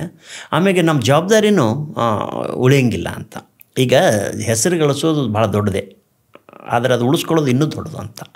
ನನಗೆ ಚೀಕೈ ಚಂದ್ರು ಒಂದು ಮಾತು ಹೇಳಿದರು, ನೇಮು ಖ್ಯಾತಿ ಗೀತಿ ಬರೋದು ಅನ್ನೋದೇನಿದೆ ಅದೊಂದು ಇದ್ರ ಪಾತ್ರೆ ಇದ್ದಂಗೆ, ಒಂದು ಗಾಜಿನ ಪಾತ್ರೆ ಇದ್ದಂಗೆ. ಅದು ತುಂಬ ಡೆಲಿಕೇಟ್, ಅದು ಸ್ವಲ್ಪ ಮಿಸ್ ಆದರೆ ಒಡೆದು ಹೋಗುತ್ತೆ. ಅದನ್ನು ತುಂಬ ಜೋಪಾನವಾಗಿ ಇಟ್ಕೋಬೇಕು ಅಂತ ಹೇಳ್ತಿದ್ರು ಅವರು. ಅದು ಅನುಭವದ ಮಾತು. ಯಾಕಂದ್ರೆ ನಮ್ಮ ಜೊತೆ ಇದ್ದಂಥ ಭಾಳ ಜನಗಳು ದೊಡ್ಡ ನಟರು, ಇನ್ನೊಂದು ಮತ್ತೊಂದು ಏನೆಲ್ಲ ಆಗಿದ್ದಾರೆ. ಆದರೆ ಅದು ಉಳಿಸ್ಕೊಳ್ಳೋದು ಕಷ್ಟದ್ದಲ್ಲ. ಅಥವಾ ನಾನು ಗಮನಿಸೋದಂಗೆ ಅದನ್ನು ಹಾಳು ಮಾಡ್ಕೊಂಡವರೇ ಹೆಚ್ಚು ಜನಗಳಿದ್ದಾರೆ. ಹೌದು, ಏನೋ ಆಗಿರ್ಬೋದು, ಏನೋ ಹೀರೋ ಅದೇ ಜೀರೋ ಅದೇ, ಅದೆಲ್ಲ ಬೇರೆ ವಿಷಯ. ಆದರೆ ಬದುಕಿನ ನನಗೆ ನೋಡಿ ಹಂಗೆ ಅನಿಸುತ್ತೆ, ತೆರೆ ಮೇಲೆ ಹೀರೋ ಆಗೋದೇನು ದೊಡ್ಡ ವಿಷಯ ಅಲ್ಲ ಅಂತ ಅನಿಸುತ್ತೆ ಒಮ್ಮೊಮ್ಮೆ. ಅದು ಒಂದು ನಟನೆ, ಒಂದು ಇದು ಪ್ರಯತ್ನ, ಒಂದು ಪ್ರಯತ್ನಪೂರ್ವಕವಾದ ಪ್ರಯತ್ನ. ಅದು ಮನುಷ್ಯ ಪ್ರಯತ್ನಪೂರ್ವಕವಾಗಿ ಅದನ್ನು ರೂಪಿಸ್ಬೋದು ಅಂತ. ಆದರೆ ಬದುಕಲ್ಲಿ ಹೀರೋ ಆಗಬೇಕು ಮನುಷ್ಯ. ಬದುಕಲ್ಲಿ ಹೀರೋ ಆಗೋದಿದೆಯಲ್ಲ ಅದು ಭಾಳ ದೊಡ್ಡ. ನಾವು ಮಹಾತ್ಮ ಗಾಂಧೀಜಿನ ಯಾಕೆ ನೆನಪಿಸ್ಕೊತ ಹೇಳಿ, ಬದುಕಿನ ಹೀರೋ. ಅಂಬೇಡ್ಕರ್ನ ಯಾಕೆ ನೆನಪಿಸ್ಕೊಳ್ತೀವಿ ನಾವು, ಬದುಕಿನ ಹೀರೋಗಳು ಅವರು. ಬಸವಣ್ಣನ ಯಾಕೆ ನೆನಪಿಸ್ತೀವಿ ನಾವು, ಬುದ್ಧನನ್ನು ಯಾಕೆ ನೆನಪಿಸ್ತೀವಿ ನಾವು, ಅಥವಾ ಪುರಂದರದಾಸರನ್ನ ಯಾಕೆ ನೆನಪಿಸ್ಕೊಳ್ತೀವಿ, ಕನಕದಾಸರನ್ನ ಯಾಕೆ ನೆನಪಿಸ್ತೀವಿ ನಾವು, ದಾಸಿಮಯ್ಯನ ಯಾಕೆ ನೆನಪಿಸ್ತೀವಿ, ಅಕ್ಕಮಹಾದೇವಿನ ಯಾಕೆ ಅಲ್ಲಮ್ಮನನ್ನು ಯಾಕೆ ನೆನಪಿಸ್ಕೊಳ್ತೀವಿ, ಬದುಕಿನ ಹೀರೋಗಳು ಅವರೆಲ್ಲ, ರಿಯಲ್ ಲೈಫ್ ಹೀರೋಸ್. ಸೊ ಹಾಗಾಗಿ ನನಗೆ ಸ್ಕ್ರೀನ್ ಮೇಲೆ ಹೀರೋ ಅಥವಾ ಒಂದು ಪಾತ್ರ, ನಾನು ನಟನೆ ಹೌದು, ಮಾಡಿದ್ದೀನಿ, ಅದು ಬೇರೆ ವಿಷಯ. ಸ್ಕ್ರೀನ್ ಮೇಲೆ ಇರ್ತಕ್ಕಂಥ ಹೀರೋಯಿಸಮ್ಗೂ ಬದುಕಿನ ಹೀರೋಯಿಸಮ್ಗೂ ವ್ಯತ್ಯಾಸ ಇದೆ. ಸ್ಕ್ರೀನಲ್ಲಿ ಯಾವನೋ ಒಬ್ಬ ಬರೆದು ಕೊಟ್ಟು ಬರಹಗಾರನ ಡೈಲಾಗ್ ಹೇಳೋದು, ಒಬ್ಬ ನಿರ್ದೇಶಕ ಹೇಳಿರೋ ನಟನೆ ಮಾಡೋದು ಅಷ್ಟು ದೊಡ್ಡದೇ ಅಂತ ನನಗೆ ಅನಿಸೋದಿಲ್ಲ. ಯಾಕಂದ್ರೆ ನಾನು ನಟ ಇರೋದರಿಂದ. ಪಾಪ ನಟರು ಅಲ್ಲದೇ ಇದ್ದವರಿಗೆ ಅಥವಾ ಈ ದೊಡ್ಡ ವಿಷಯ ಅನಿಸ್ಬೋದು, ಬಟ್ ನನ್ನಂತವನಿಗೆ ಹಂಗೆ ಅನಿಸೋದಿಲ್ಲ. ಆದರೆ ಬದುಕಿನಲ್ಲಿ ಹೀರೋ ಆಗೋದಿದೆಯಲ್ಲ, ನಿಜವಾದ ಹೀರೋಗಳಾಗೋದಿದೆಯಲ್ಲ, ಅದು ಬಹಳ ದೊಡ್ಡದು ಮತ್ತು ಅದು ತುಂಬ ಚಾಲೆಂಜಿಂಗ್ ಆಗಿರ್ತಕ್ಕಂಥದ್ದು. ಹಾಗಾಗಿ ನನಗೆ ಬದುಕಿನಲ್ಲಿರೋ ಹೀರೋಗಳೇ ನನಗೆ ಭಾಳ ಮುಖ್ಯ ಅನ್ನಿಸ್ತಾರೆ. ಈ ಸ್ಕ್ರೀನಲ್ಲಿ ಹೀರೋಗಳೆಲ್ಲ ಈ ಮೊಬೈಲಲ್ಲಿ ಇದು ಇರ್ತದಲ್ಲ, ಸ್ಕ್ರಾಲಿಂಗ್ ಆ ಥರನೇ ಅನಿಸುತ್ತೆ ನನಗೆ. ನೀವು ರಿಯಲ್ ಲೈಫಲ್ಲಿ ಜನನಾಯಕ ಅಂದರೆ ಜನರಿಗೆ ಒಬ್ಬ ಸೇವಕನಾಗಿ ನಿಂತಾಗ ನಿಮ್ಮ ಹುದ್ದೆಯಲ್ಲಿ ಬಹಳಷ್ಟು ಕಡೆ ನಿಮ್ಮನ್ನು ಟೂರ್ ಕಳಿಸ್ಬಿಟ್ಟಿದ್ದಾರಂತೆ. ಅವೆಲ್ಲ ಇರ್ತಾವಲ್ಲ ಸಹಜವಾಗಿಯೇ. ಟೂರ್ ಹೆಂಗೆ ಸ್ಟಾರ್ಟ್ ಆಯಿತು, ಯಾಕಾಗಿ? ಅಂದರೆ ಕಷ್ಟನಾ ಸ್ವಲ್ಪ ಇಲ್ಲಿ ಪ್ರಾಮಾಣಿಕತೆ ಅನ್ನೋ ಪದಕ್ಕೆ ಅರ್ಥ ಸಿಗಲ್ವಾ? ಅಲ್ಲ, ಏನಾಗುತ್ತೆ, ಇತ್ತೀಚೆಗೆ ಎಲ್ಲರಿಗೂ ಸರಳವಾಗಿ ಈಸಿಯಾಗಿಯೇ ಮನಿ ಬೇಕಾಗಿದೆ, ಸಂಪತ್ತು ಬೇಕಾಗಿದೆ. ಯಾರೂ ಶ್ರಮವಹಿಸಿ ದುಡ್ಡು ಮಾಡಬೇಕು, ಹಣ ಮಾಡಬೇಕು, ಆಸ್ತಿ ಮಾಡಬೇಕು ಅಂತ ಅನಿಸೋದಿಲ್ಲ ಒಂದು. ಆಮೇಲೆ ಎಲ್ಲರಿಗೂ ಲೀಗಲಾಗಿ ಏನೂ ಬೇಕಾಗಿಲ್ಲ, ಎಲ್ಲರಿಗೂ ಇಲ್ಲೀಗಲೇ ಆಗಬೇಕು. ಸೊ ಅದರಲ್ಲೂ ಈ ನಮ್ಮ ಉತ್ತರ ಕರ್ನಾಟಕ ಭಾಗದಲ್ಲಿ, ಅದರಲ್ಲೂ ಹೈದರಾಬಾದ್ ಕರ್ನಾಟಕ ಭಾಗದಲ್ಲಿ ಇನ್ನೂ ಎಜುಕೇಷನ್ ಕಮ್ಮಿ. ಬೆಂಗಳೂರು ಭಾಗದಲ್ಲಿ ಸ್ವಲ್ಪ ಪ್ರಜ್ಞೆ, ಮಂಗಳೂರು ಭಾಗದಲ್ಲಿ ಪ್ರಜ್ಞೆ ಇದೆ. ನಾನು ಮಂಗಳೂರಲ್ಲಿ ಕೆಲಸ ಮಾಡಿದ್ದೀನಿ. ಅವರು ಕಾನೂನುಬದ್ಧವಾಗಿ ಪ್ರಶ್ನೆ ಮಾಡ್ತಾರೆ, ಕೇಳ್ತಾರೆ. ನೀವು ದುಡ್ಡು ಕೇಳಿದ್ರು ಕೊಡಲ್ಲ ಅವರು, ಮಂಗಳೂರು ಕಡೆಯವರು. ಭ್ರಷ್ಟಾಚಾರ ಕಮ್ಮಿಯಲ್ಲಿ. ಆದರೆ ನಮ್ಮ ನಾರ್ತ್ ಕರ್ನಾಟಕದಲ್ಲಿ ಹೋದರೆ ನೀವು ದುಡ್ಡು ತೊಗೊಂಡೇ ನನಗೆ ಇಲ್ಲಿಗಲೇ ಕೆಲಸ ಮಾಡಿ ಅಂತಾರೆ ಅವರು. ನೀವು ಒಟ್ಟು ಏನಾರು ಮಾಡಿ ಸರ್, ನಮಗೆ ಒಟ್ಟು ಕೆಲಸ ಮಾಡಿಕೊಡಿ, ನೀವು ದುಡ್ಡು ತೊಗೊಳ್ಳಿ, ಬೇಕಾದ್ರೆ ದುಡ್ಡು ತೊಗೊಳ್ಳಿ ಮಾಡಿಕೊಡಿ. ಸೊ ದುಡ್ಡು ತೊಗೊಂಡು ಕೆಲಸ ಮಾಡೋರು ಇದ್ದರೆ ತುಂಬ ಒಳ್ಳೆಯ ಅಧಿಕಾರಿಗಳೇ ಅಲ್ಲ, ಸಹಜವಾಗಿಯೇ. ಆದರೆ ಕಾನೂನು ಮೀರಿ ಮಾಡೋದು ಅನ್ನೋದಿದೆಯಲ್ಲ, ಅದು ಯೋಚನೆ ಮಾಡುವಂಥದ್ದಲ್ಲ. ಸಂವಿಧಾನ ಅನ್ನೋದು ಕಾನೂನು. ನಮಗೆ ಸಂವಿಧಾನ ಅನ್ನೋದು ಬದುಕಿನ ಕಾನೂನು ಮತ್ತು ಬದುಕಿನ ಬಂಧ ಅದು, ಮತ್ತು ಬದುಕಿನ ಚೌಕಟ್ಟದು, ಮತ್ತು ನಮ್ಮ ಕಾನೂನು ಅದು. ಕಾನೂನು ಅಂದರೆ ನನ್ನ ಪ್ರಕಾರ ಉಸಿರು ಅಂತ. ಕಾನೂನು ಸಂವಿಧಾನ ಅನ್ನೋದು ನನಗೆ ವೈಯಕ್ತಿಕವಾಗಿ ಉಸಿರು ಅಂತ, ಅಥವಾ ಕಾನೂನು ಸಂವಿಧಾನ ಅನ್ನೋದು ನನಗೆ ದೇವರು ಅಂತ. ದೇವರು ಅನ್ನೋದು ಎಲ್ಲೂ ಇಲ್ಲ, ಒಂದು ಆದರ್ಶ ಅದು. ಸೊ ಆ ಥರದ ಒಂದು ಚೌಕಟ್ಟು ಬಂಧ ನೀವು ಮೀರೋದು ಅನ್ನೋದಿದೆಯಲ್ಲ, ಅಥವಾ ಮುರಿಯೋದು ಅನ್ನೋದು. ಸೊ ಮುರಿಯೋದು ಅನ್ನೋದು ಕಾನ್ಸಿಯಸ್ಲಿ ನನಗೆ ಕಷ್ಟನೇ.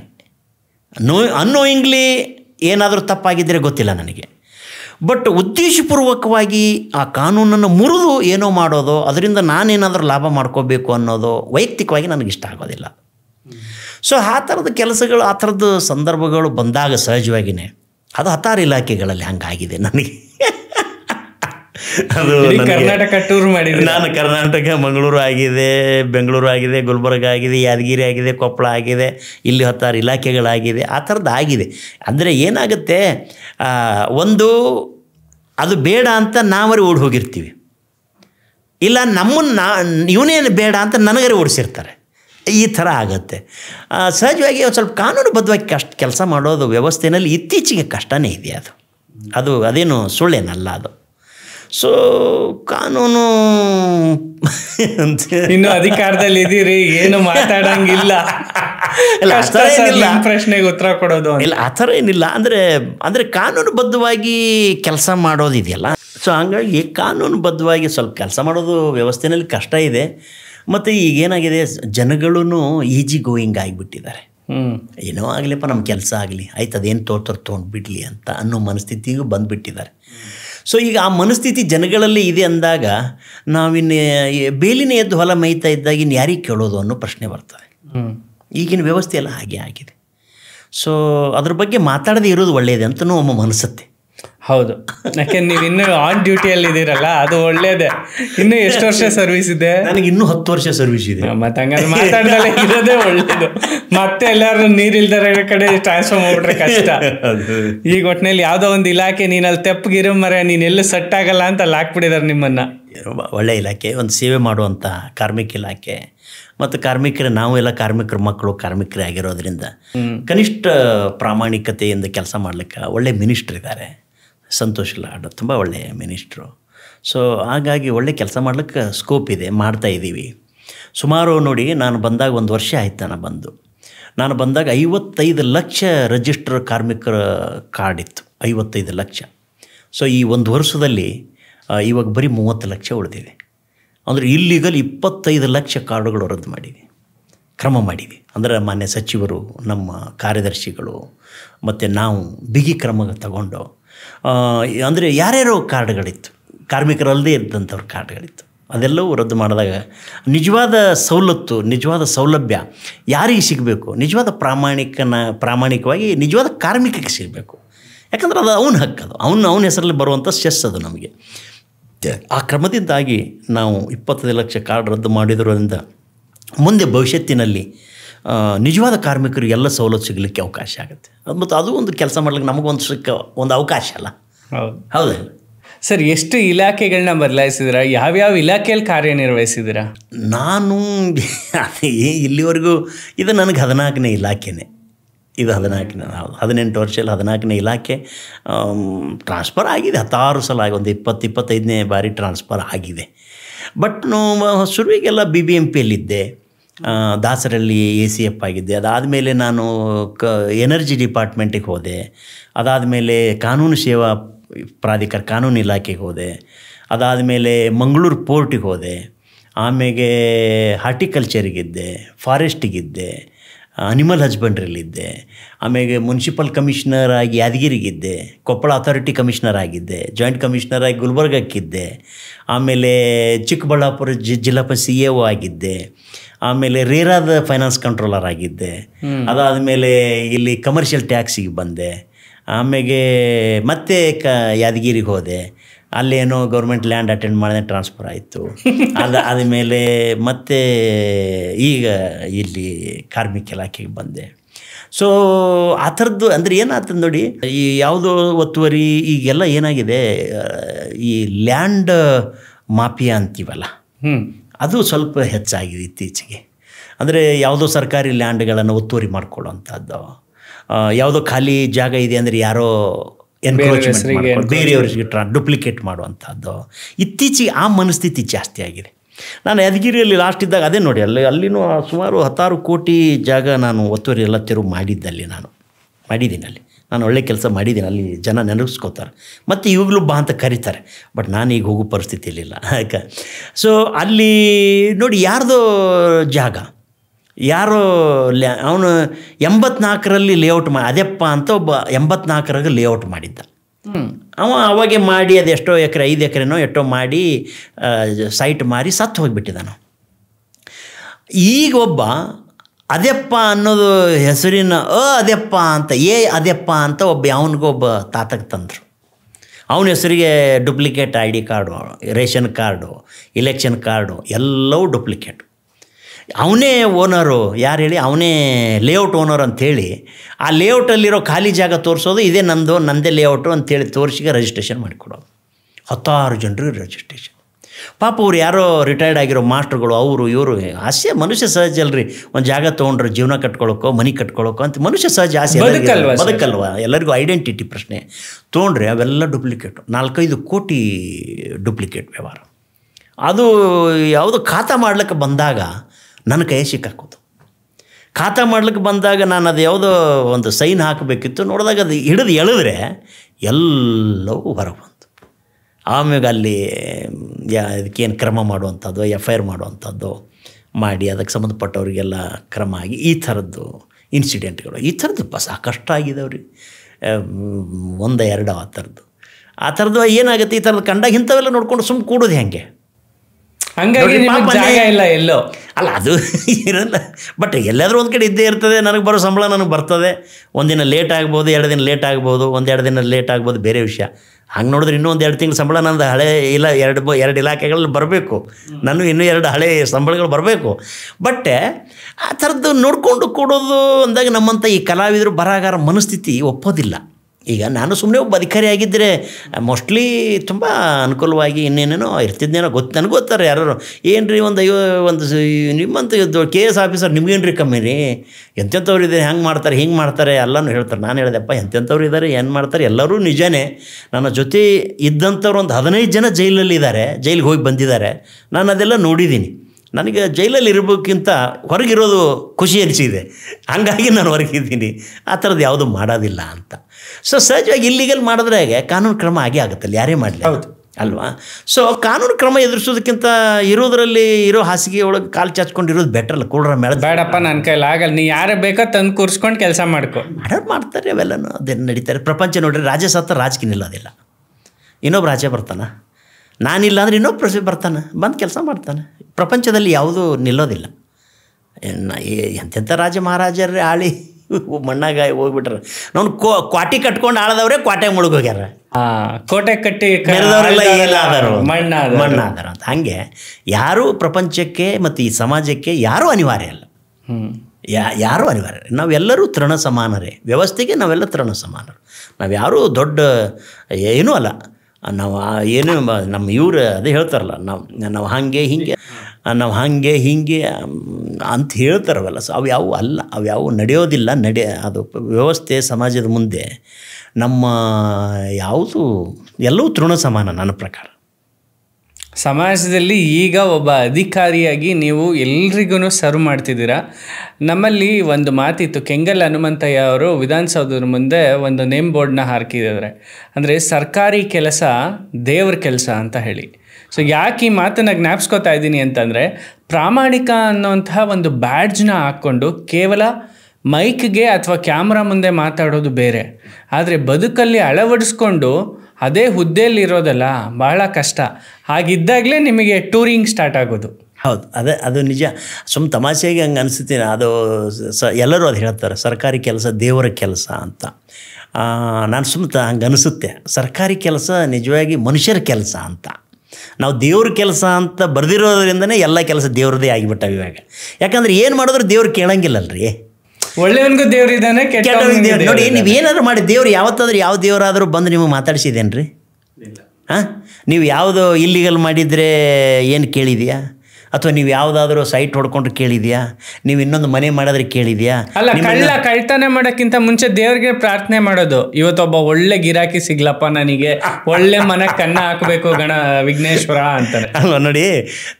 ನೋಡಿ ಅದೇನೆ ನನಗೆ ಸುಮ್ಮನೆ ಏನು ಸರ್ಕಾರಿ ಕೆಲಸ ದೇವರ ಕೆಲಸ ಅಲ್ಲ. ನಿಜವಾಗಿ ಸರ್ಕಾರಿ ಕೆಲಸ ಮನುಷ್ಯರ ಕೆಲಸ.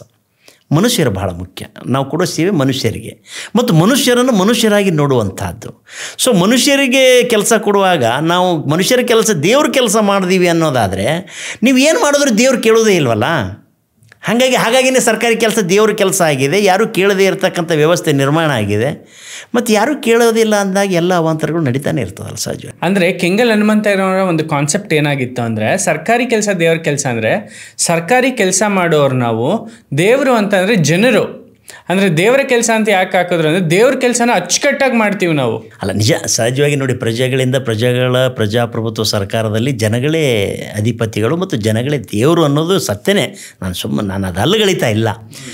ಆದರೆ ವ್ಯವಸ್ಥೆ ಹೇಗಾಗಿದೆ ಅನ್ನೋ ಕಾರಣಕ್ಕಾಗಿ ನಾನು ಹಂಗೆ ಹೇಳಿದೆ. ಅದು ನಿಜವಾಗಿಯೂ ದೇವ್ರ ಕೆಲಸನೇ, ಜನಗಳ ಕೆಲಸ ದೇವ್ರ ಕೆಲಸನೇ. ಅದ್ರ ಬಗ್ಗೆ ಎರಡು ಮಾತಿಲ್ಲ. ಮತ್ತು ನಾವು ಅದು ಚಾಚು ತಪ್ಪದೆ ಮಾಡಬೇಕು ಅನ್ನೋವಂಥದ್ದು. ಕೆಲವು ಕೆಲಸ ಮಾಡ್ಲಿಕ್ಕಾಗತ್ತೆ, ಇನ್ನು ಕೆಲವು ಕೆಲಸ ಮಾಡೋಕ್ಕಾಗೋದಿಲ್ಲ. ಆಮೇಲೆ ಜನಗಳ ಬೇಡಿಕೆ ಬಹಳ ಇದೆ. ನಮ್ಮ ಹಣಕಾಸಿನ ಇತಿಮಿತಿಗಳು ಕಮ್ಮಿ ಇದೆ. ಸೊ ಜನಗಳ ಎಲ್ಲ ಬೇಡಿಕೆಗಳು ಈಡೇರಿಸಬೇಕು ಅಂದಾಗ ನಮ್ಮ ಆರ್ಥಿಕ ಸದೃಢತೆಯೂ ಬೇಕಲ್ಲ. ಈಗ ನೋಡಿ, ನಿನ್ನೆನೇ ನಮ್ಮ ಕೇಂದ್ರ ಸರ್ಕಾರ ಬಡ್ಜೆಟ್ ಆಗಿದೆ. 50 ಲಕ್ಷ ಕೋಟಿ, 50.65 ಲಕ್ಷ ಕೋಟಿ ಬಡ್ಜೆಟ್ ಅದು. ಸೊ ಬಡ್ಜೆಟ್ ಬೆಳೀತಾ ಇದೆ. ಈಗ ಹೊಡೆದ್ರೆ 7.4 ಬೆಳೆದಿದೆ. ಆದರೆ ನಮ್ಮಲ್ಲಿ ನೋಡಿ ಕೆಲವು ಏನಾಗಿದೆ, ಬಡ್ಜೆಟ್ಟು ನಮಗೆ ಏನು ಅವಶ್ಯಕ ಆ ಅವಶ್ಯಕ ಕೊಡ್ಲಿಕ್ಕೆ ಆಗ್ತಾಯಿಲ್ಲ.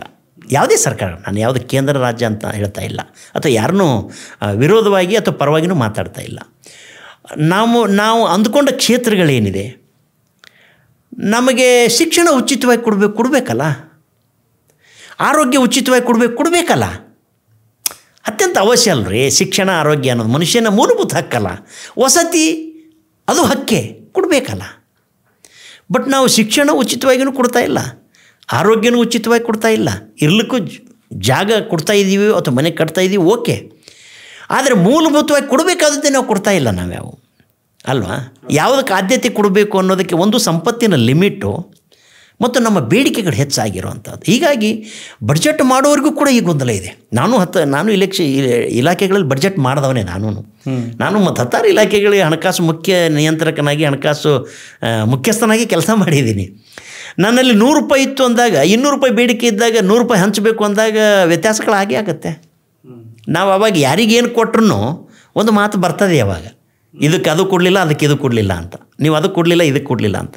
ಆದರೆ ನನಗನ್ಸೋದು ಯಾವುದೇ ನಾವು ಉಚಿತ ಅಂತ ಕೊಡೋದಿದ್ದರೆ ಶಿಕ್ಷಣವನ್ನು ಕೊಡಬೇಕು ಅನ್ನೋದು, ಆರೋಗ್ಯವನ್ನು ಕೊಡಬೇಕು ಅನ್ನೋದು, ಅಥವಾ ಇರ್ಲಿಕ್ಕೆ ವಸತಿ ಕೊಡಬೇಕು ಅನ್ನೋದು, ಇನ್ನೂ ಇಳಿದದ್ದೆಲ್ಲ ಅವು ಆಯ್ಕೆಗಳು. ಸೊ ಕೊಡೋದಾದರೆ ಈ ಥರದ್ದೆಲ್ಲ ಕೊಟ್ಟರೆ ಭಾಳಷ್ಟು ಜನರಿಗೆ ಅನುಕೂಲ ಆಗುತ್ತೆ. ಆಮೇಲೆ ಇತ್ತೀಚೆಗೆ ನೋಡಿ ರಕ್ಷಣಾ ಇಲಾಖೆಯ ಬಡ್ಜೆಟ್ ಬೆಳೀತಾ ಇದೆ.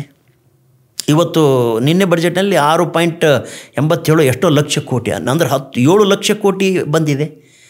7 ಲಕ್ಷ ಕೋಟಿ ನಾವು ರಕ್ಷಣೆಗೆ, ನಮ್ಮ ದೇಶ ಬಿಟ್ಬಿಡಿ, ಅಮೇರಿಕಾದ ಲೆಕ್ಕ ತೊಗೊಂಡ್ರೆ ಬೇರೆ ಇದೆ ನಿಮಗೆ.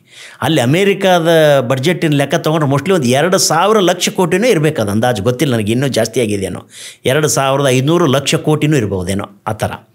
ಅಂದರೆ ರಕ್ಷಣೆ ಅವರು ಕೂಡ ಶೇಕಡ ನಮ್ಮ ಬಡ್ಜೆಟಿನ ಹೆಚ್ಚು ಕಮ್ಮಿ ಅವರು ಒಂದು 10-15-20% ಖರ್ಚು ಮಾಡ್ತಾರೆ.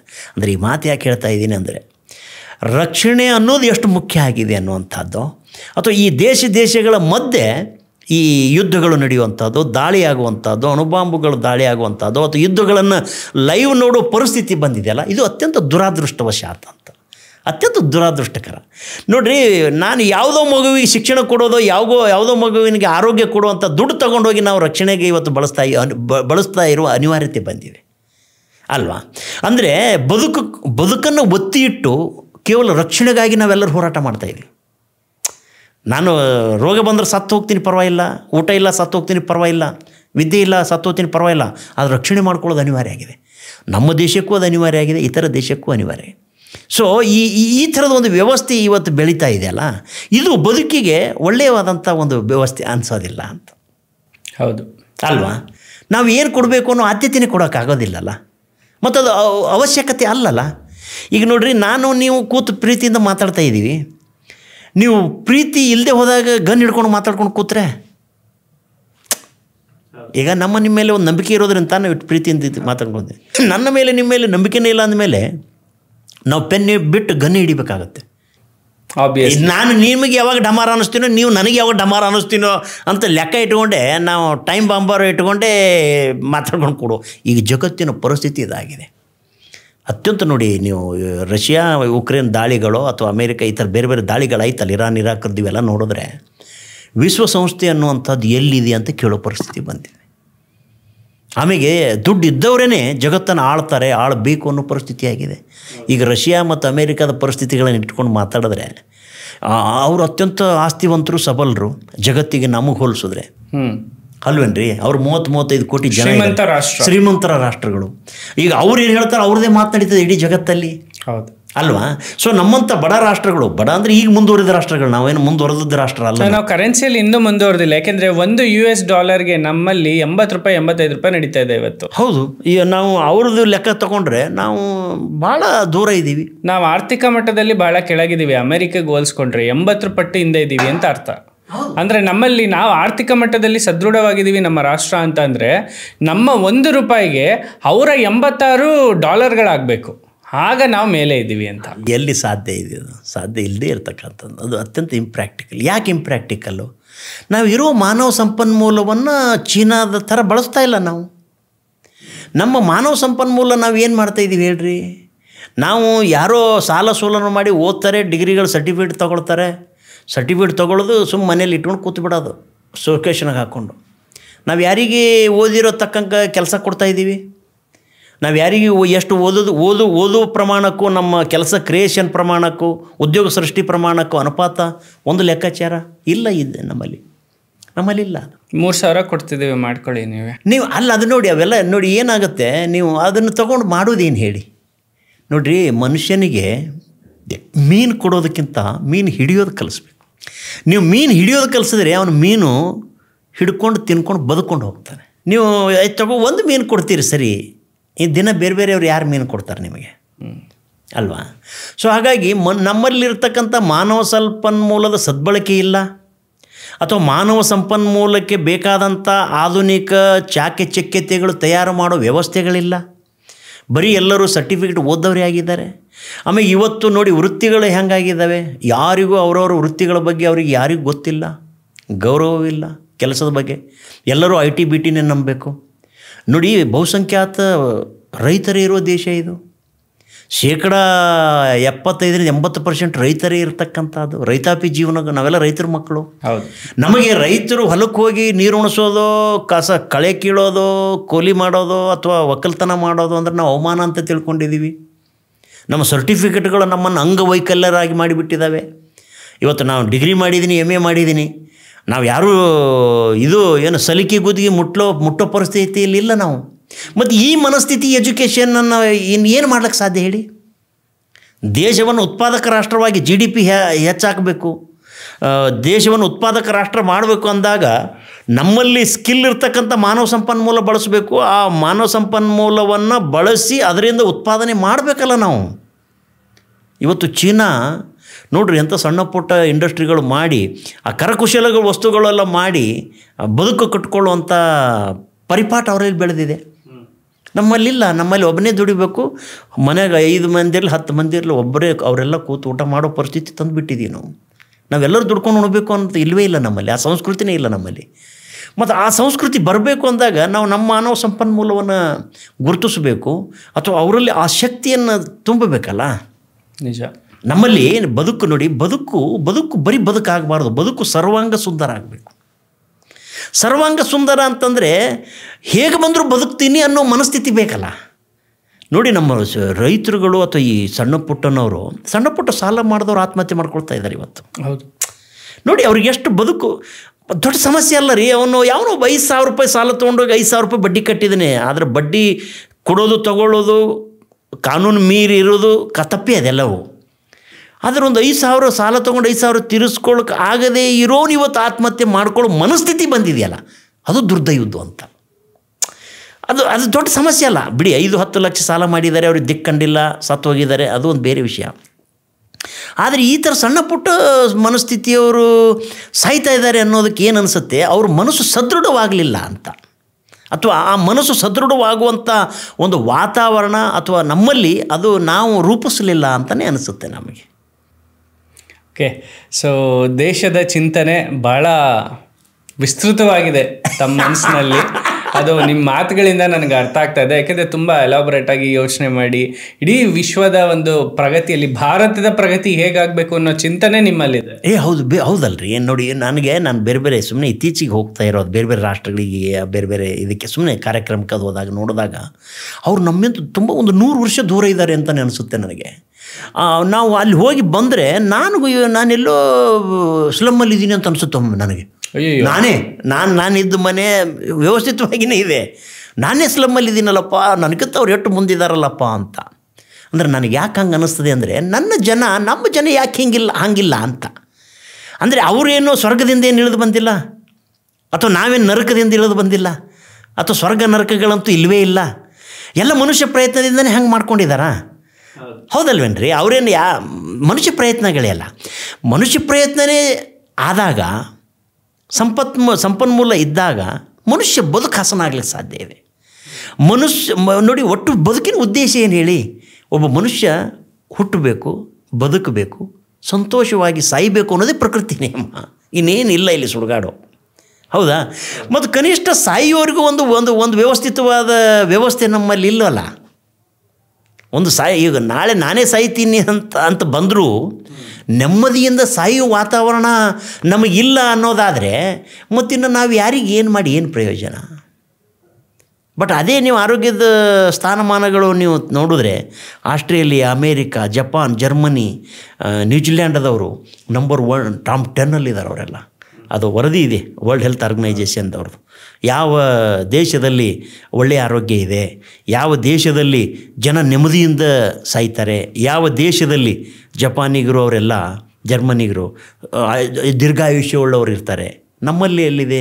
ನಮ್ಮದು ಭಾಳ ಅಂದ್ರೆ 52 ಇತ್ತು, ಈಗೇನೋ 62 ಹೋಗಿದೆ ನಮ್ಮ ಜೀವಿತದ ಅವಧಿ. ಅದರಲ್ಲಿ ಹೆಣ್ಮಕ್ಳದ್ದೇನೋ 67 ವರ್ಷ ಆಗಿದೆ, ಗಂಡು ಮಕ್ಕಳದ್ದು 62, 60 ಆ ಥರ ಇದೆ.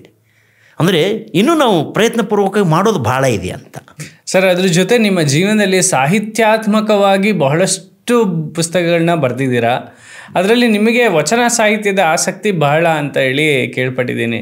ಅಲ್ಲಿ ನನಗೆ ಅಂತರ ಏನು ಅಂತ ದೊಡ್ಡ ಲೇಖಕನೇನಲ್ಲ ನಾನು. ನನ್ನ ಕವಿತೆ, ಕಾವ್ಯ ನನ್ನ ಅಭಿವ್ಯಕ್ತಿಯ ಒಂದು ಭಾಗ, ನಾಟಕ ನನ್ನ ಅಭಿವ್ಯಕ್ತಿಯ ಭಾಗ. 95ರಲ್ಲೇ ಬೆಳಕಿನೆಡೆಗೆ ಅಂತ ಬಂತು, 2008ರಲ್ಲಿ ಗಾಂಧಿ ಮೆಟ್ಟು ಬೇಕು ಬಂತು, 2011ರಲ್ಲಿ ನನ್ನ ಸಾವಿನ ಸನ್ನಿಧಿಯಲ್ಲಿ ಅಂತ ಕವನ ಸಂಕಲನ ಬಂತು. ಆಮೇಲೆ ಬೆಂಕಿ ಅಂತ ಒಂದು ನಾಟಕ ಬಂತು, ವೈಕುಂಠ ಯಾತ್ರೆ ಅಂತ ಬಂತು. ಈಗ 2021ರಲ್ಲಿ ದೇವರುಗಳಿವೆ ಎಚ್ಚರಿಕೆ ಅಂತ ಬಂತು. ಅವಕ್ಕೆ ಬೇರೆ ಬೇರೆ ಪ್ರಶಸ್ತಿಗಳು ಆ ಥರದ್ದೆಲ್ಲ ಬಂದಿದ್ದಾವೆ. ಅದಕ್ಕೆ ಅದರದ್ದೇ ಆದಂಥ ಸಂಸ್ಥೆಗಳು, ರಾಜ್ಯ ಪ್ರಶಸ್ತಿಗಳು ಇಲ್ಲ, ರಾಜ್ಯ ಪ್ರಶಸ್ತಿ ಅದು ರಾಜ್ಯ ಮಟ್ಟದ ಖಾಸಗಿ ಪ್ರಶಸ್ತಿಗಳು, ಸರ್ಕಾರಿ ಪ್ರಶಸ್ತಿಗಳಲ್ಲ. ಅದು ಸಂಘ ಸಂಸ್ಥೆಗಳು ಗುರುತಿಸಿದವರು, ಅದರ ಸತ್ಯಾಸತ್ಯತೆ ಗುರುತಿಸಿದವರು ಕೊಟ್ಟಿರ್ತಕ್ಕಂಥವು. ಆ ಥರ 100 ಸಂಘ ಸಂಸ್ಥೆಯವರು ಆ ಥರದ್ದೆಲ್ಲ ಮಾಡಿದ್ದಾರೆ. ಅದು ನನ್ನ ಅಂದರೆ ನಾಟಕ ಮತ್ತು ಕಾವ್ಯ ಎರಡೂ ನನ್ನ ಅಭಿಯಾನ. ಇಲ್ಲಿವರೆಗೂ ಒಂದು 16 ಪುಸ್ತಕಗಳು ಬಂದಿದೆ.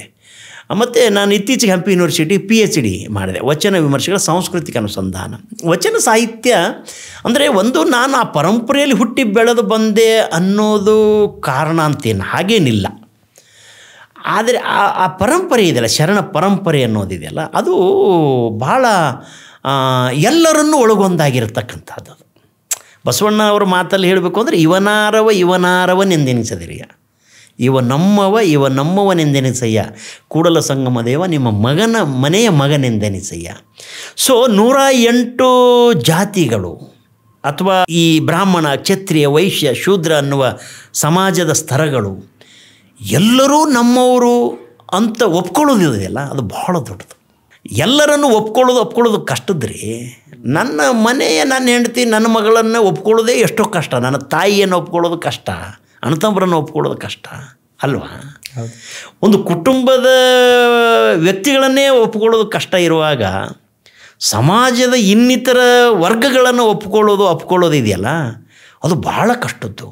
ಅದನ್ನು ಬಸವಣ್ಣ ಮಾಡಿರು, ಅದನ್ನು ದಾಸಿಮಯ್ಯ ಮಾಡಿ, ಆದ್ಯವಚನಕಾರ ದಾಸಿಮಯ್ಯನಿಂದ ಪರಂಪರೆ ಶುರುವಾಗಿ, ಶರಣ ಪರಂಪರೆ ಶುರುವಾಗಿರೋದು, ಅದನ್ನು ಬಸವಣ್ಣ ಮುಂದುವರಿಸ್ಕೊಂಡು ಹೋಗಿರೋದು. ಅಂದರೆ ಈ ಒಪ್ಕೊಳ್ಳೋದು ಇದೆಯಲ್ಲ, ಅದು ಇವತ್ತಿನ ತುರ್ತು ಅವಶ್ಯಕತೆ ಅಂತ ನಮ್ಮಂಥವ್ರಿಗೆ ಅನಿಸುತ್ತೆ. ನೋಡಿ, ನೀವು ಯಾಕೆ ಅನಿಸ್ಬೇಕು ಅನ್ನೋದಾದರೆ, ನಾವು ಇವತ್ತಿನವರೆಗೂ ದಲಿತ ಕೇರಿಗಳಾಗಿ ಬಿಟ್ಟಿದ್ದೀವಿ ನೋಡಿ ನೀವು. ಹೌದು, ನಿಮಗೆ ಇವತ್ತಿಗೂ ದಲಿತ ಕೇರಿಯ ಹರಿಜನರು ಊರೊಳಗೆ ಬರೋ ಪರಿಸ್ಥಿತಿ ಏನೂ ಇಲ್ವಲ್ಲ, ಅಲ್ವೇನ್ರಿ? 12ನೇ ಶತಮಾನದ ಬಸವಣ್ಣ ಅದನ್ನೇ ಮಾಡ್ದ, ಅಂಬೇಡ್ಕರು ಅದನ್ನೇ ಮಾಡಿದ್ರು, ನಾವು ಇವತ್ತು ಅದನ್ನೇ ಮಾಡ್ತಾಯಿದ್ದೀವಿ. ನಾನು ಅದಕ್ಕೆ ಒಂದು ಮಾತು ಅದನ್ನು ಹೇಳ್ತಾ ಇರ್ತೀನಿ. ನಾನು ಬುದ್ಧನ ಹೊಟ್ಟೆಯಲ್ಲಿ ಬಸವಣ್ಣ ಹುಟ್ಟದ, ಬಸವಣ್ಣನ ಹೊಟ್ಟೆಯಲ್ಲಿ ಅಂಬೇಡ್ಕರ್ ಹುಟ್ಟದ, ಅಂಬೇಡ್ಕರ್ ಹೊಟ್ಟೆಯಲ್ಲಿ ಸಂವಿಧಾನ ಹುಟ್ಟಿತು, ಆ ಸಂವಿಧಾನವೇ ಎಲ್ಲರ ಆಶಯಗಳಾಗಿ ಇವತ್ತು ಜಾರಿಗೆ ಬರ್ತಾ ಇದೆ ಅಂತ. ಸೊ ಬುದ್ಧನ ಆಶಯವೂ ಇದೇ ಆಗಿತ್ತು. ಮಹಿಳೆಯರಿಗೆ ಪ್ರಾಶಸ್ತ್ಯ, ಸಂಘಗಳಲ್ಲಿ ಪ್ರಾಶಸ್ತ್ಯ ಕೊಟ್ಟಿದ್ದ. ಆಸೆಯೇ ದುಃಖಕ್ಕೆ ಮೂಲ, ಆಸೆಯ ನಾಶವೇ ಸಂತೋಷದ ಮೂಲ, ಆಸೆಯನ್ನು ಹೋಗಲಾಡಿಸೋದಕ್ಕೆ ಅಷ್ಟಾಂಗ ಮಾರ್ಗ ಅನುಸರಿಸಬೇಕು ಅನ್ನೋದು ಅಲ್ವಾ? ಮತ್ತು ಬುದ್ಧನು ಅರಮನೆ ಬಿಟ್ಟು ಇದೇ ಅಲ್ಲ, ಮುಪ್ಪು, ಸಾವು ಇವೆಲ್ಲ ನೋಡಿ ಬಿಟ್ಟು ಬಂದಿರೋದು.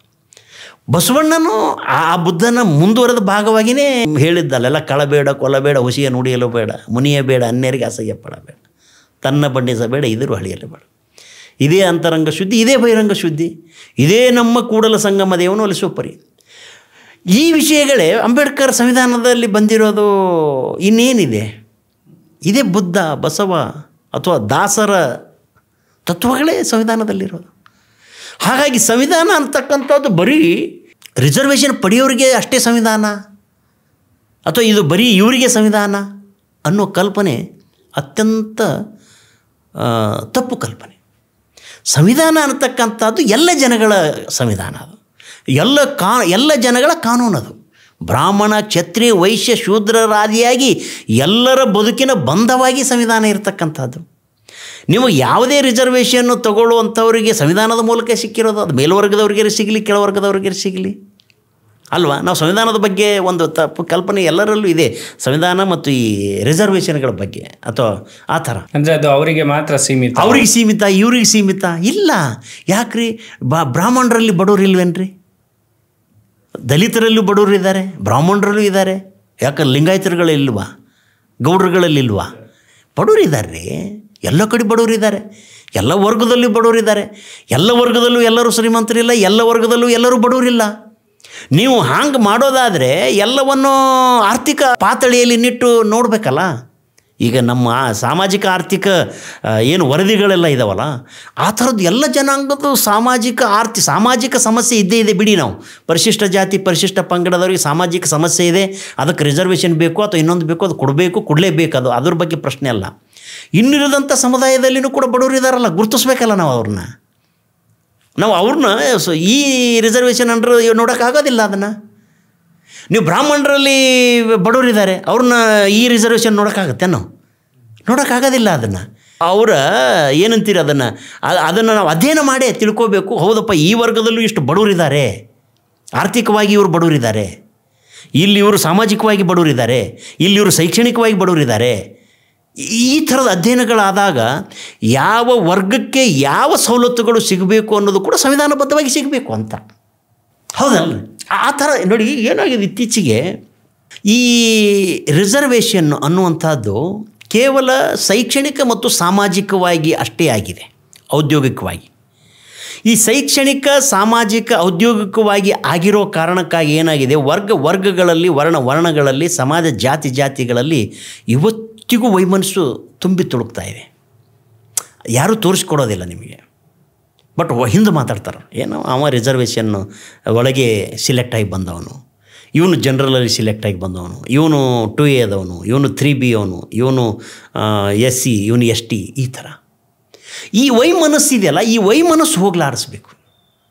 ಈ ವೈಮನಸ್ಸು ಸಮಾಜದಲ್ಲಿ ಇದೆ ಅಂದಾಗ ಯಾವ ಜಾತಿ ವರ್ಣದವರು ನೆಮ್ಮದಿಯಿಂದ ಇರೋಕ್ಕಾಗೋದಿಲ್ಲ. ಇವತ್ತು ನಮ್ಮ ಸಮಾಜ ಆಗಿರೋದೇ ಹಾಗೆ, ಯಾರೂ ನೆಮ್ಮದಿ ಇಲ್ಲ ನೋಡಿ. ನೀವು ಯಾವುದೇ ವರ್ಗ ತೋರಿ, ಮೇಲ್ವರ್ಗದವರು ನೆಮ್ಮದಿಯಿಂದಿದ್ದಾರಾ? ಇಲ್ಲ. ಕೆಳವರ್ಗದವರು ಎಳಿತಾನೇ ಇದ್ದಾರೆ. ಹೋಗಲಿ, ಕೆಳವರ್ಗದವ್ರು ನೆಮ್ಮದಿ ಇದ್ದಾರಾ? ಇಲ್ಲ. ಮೇಲ್ವರ್ಗದವ್ರು ಬೈತಾನೇ ಇದ್ದಾರೆ. ನೀವು ನೋಡಿ ಸಮಾಜ ಎಷ್ಟು ವಿಚಿತ್ರವಾಗಿ ನಿರ್ಮಾಣ ಆಗಿದೆ ಅಂತ. ಹಾಗಾಗಿ ನನಗನ್ಸೋದು ಅಂದರೆ ಯಾರಿಗೂ ಬೈಬಾರ್ದು, ಯಾರಿಗೂ ಬ್ಲೇಮ್ ಮಾಡಬಾರ್ದು. ಕಾನೂನುಬದ್ಧವಾಗಿ ಸಿಗುವ ಹಕ್ಕು ಎಲ್ಲರಿಗೂ ಸಿಗಬೇಕು ಅನ್ನೋದಾದರೆ ಈ ಶೈಕ್ಷಣಿಕವಾಗಿ, ಆರ್ಥಿಕ, ಇದು ಯಾವುದೋ ಸಾಮಾಜಿಕವಾಗಿ ಇರುವಂಥ ರಿಸರ್ವೇಷನ್, ಮೀಸಲಾತಿ, ಅದು ಆರ್ಥಿಕ ತಳಹದಿ ಮೇಲೆ ರಿವೈಸ್ಡ್ ಆಗಬೇಕು ಅಂತ. ಸೊ ಸಾಮಾಜಿಕವಾಗಿಯೂ ಕನ್ಸಿಡರ್ ಮಾಡೋಣ.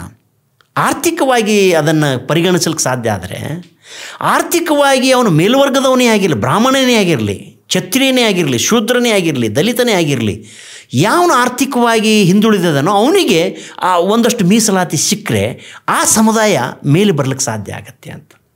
ಇಲ್ಲಿ ಹೋದರೆ ನೀವು ನೋಡಿ, ಒಂದೊಂದು ವರ್ಗಗಳಲ್ಲಿ ಒಂದೊಂದು ವರ್ಗ ಏನು ನಾವು general merit 2A, 2B, 3A, 3B, 3 ಇವು ಏನು ವರ್ಗಗಳು 100 ಜಾತಿಗಳಿದಾವೆ. ಅದರಲ್ಲಿ ಉಪಜಾತಿಗಳು ನೀವು ಅದರಲ್ಲಿ ನೋಡಿ, ಈಗ 2Aದಲ್ಲಿನೇ 156 ಎಷ್ಟೋ ಉಪಜಾತಿಗಳಿದೆ, 100ಕ್ಕಿಂತ ಹೆಚ್ಚು ಜಾತಿಗಳಿದೆ. ಅದರಲ್ಲಿ ಕೆಲವು ಬಹುಸಂಖ್ಯಾತರಷ್ಟೇ ಅದರ ರಿಸರ್ವೇಷನ್ ಪ್ರತಿಫಲ ಪಡ್ಕೊಳ್ತಾರೆ.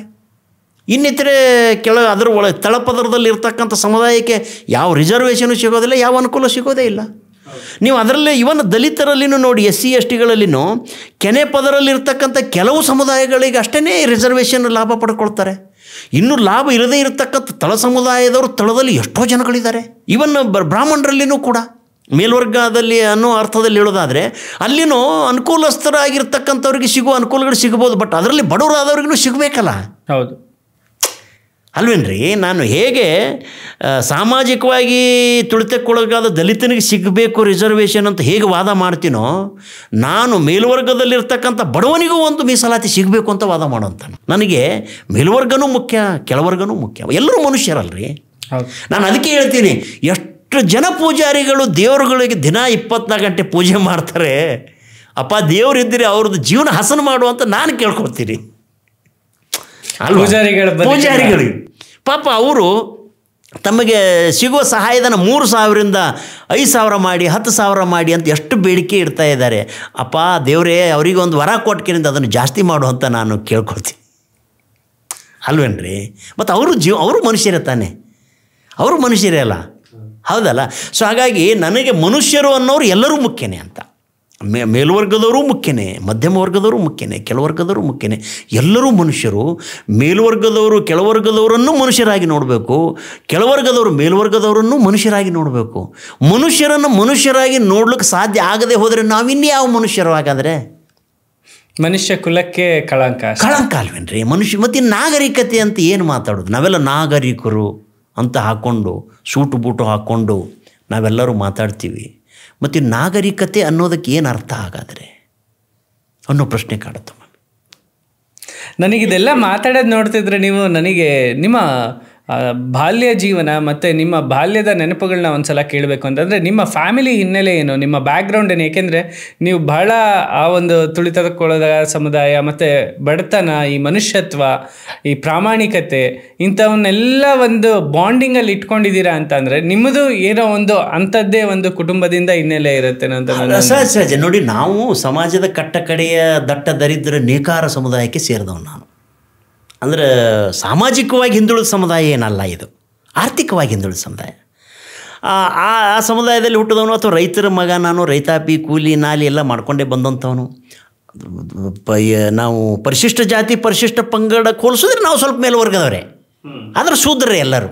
ಇಲ್ಲೇ ಯಾಕಂತಂದ್ರೆ ನಾನು ದಲಿತನಲ್ಲದೇ ಇರಬಹುದು, ಆದರೆ ದಲಿತ ಕೇರಿ ನೋಡಿ ಬೆಳೆದಂಥವ್ ನಾನು.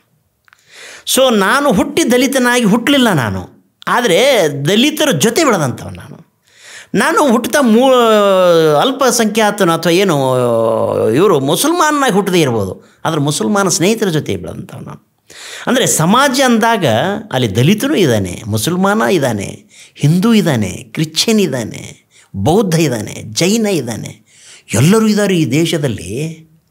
ಈ ವಂಡರ್ಫುಲ್ ದೇಶ ಅಂದರೆ ನೋಡಿ, ನನಗೆ ಒಮ್ಮೊಮ್ಮೆ ಪ್ರಶ್ನೆ, ಹಿಂದೂ ಹೂ ಈಸ್ ಹಿಂದೂ ಅನ್ನೋದು ಈ ಥರದ್ದೆಲ್ಲ ನಾನು ದೇವರುಗಳಿಗೆ ಎಚ್ಚರಿಕೆ ನಾಟಕದಲ್ಲದೆಲ್ಲನೂ ಸುಪ್ರೀಂ ಕೋರ್ಟ್ ಆರ್ಡರ್ ಸಮೇತ ಅಡ್ರೆಸ್ ಮಾಡಿದ್ದೀನಿ ನಾನು. ಹಿಂದೂ ಅಂದರೆ ನೋಡಿ, ಹಿಂದೂ ಅನ್ನುವಂಥದ್ದು ಒಂದು ಜೀವನ ಕ್ರಮ. ಅದು ಹಿಂದೂ ಅನ್ನೋದು ಜಾತಿನೂ ಅಲ್ಲ, ಒಂದು ಧರ್ಮನೂ ಅಲ್ಲ, ಅದು ಒಂದು ಜೀವನ ಕ್ರಮ. ಅದು ಈವನ್ ಸುಪ್ರೀಂ ಕೋರ್ಟು ಅದನ್ನೇ ಹೇಳಿರುವಂಥದ್ದು.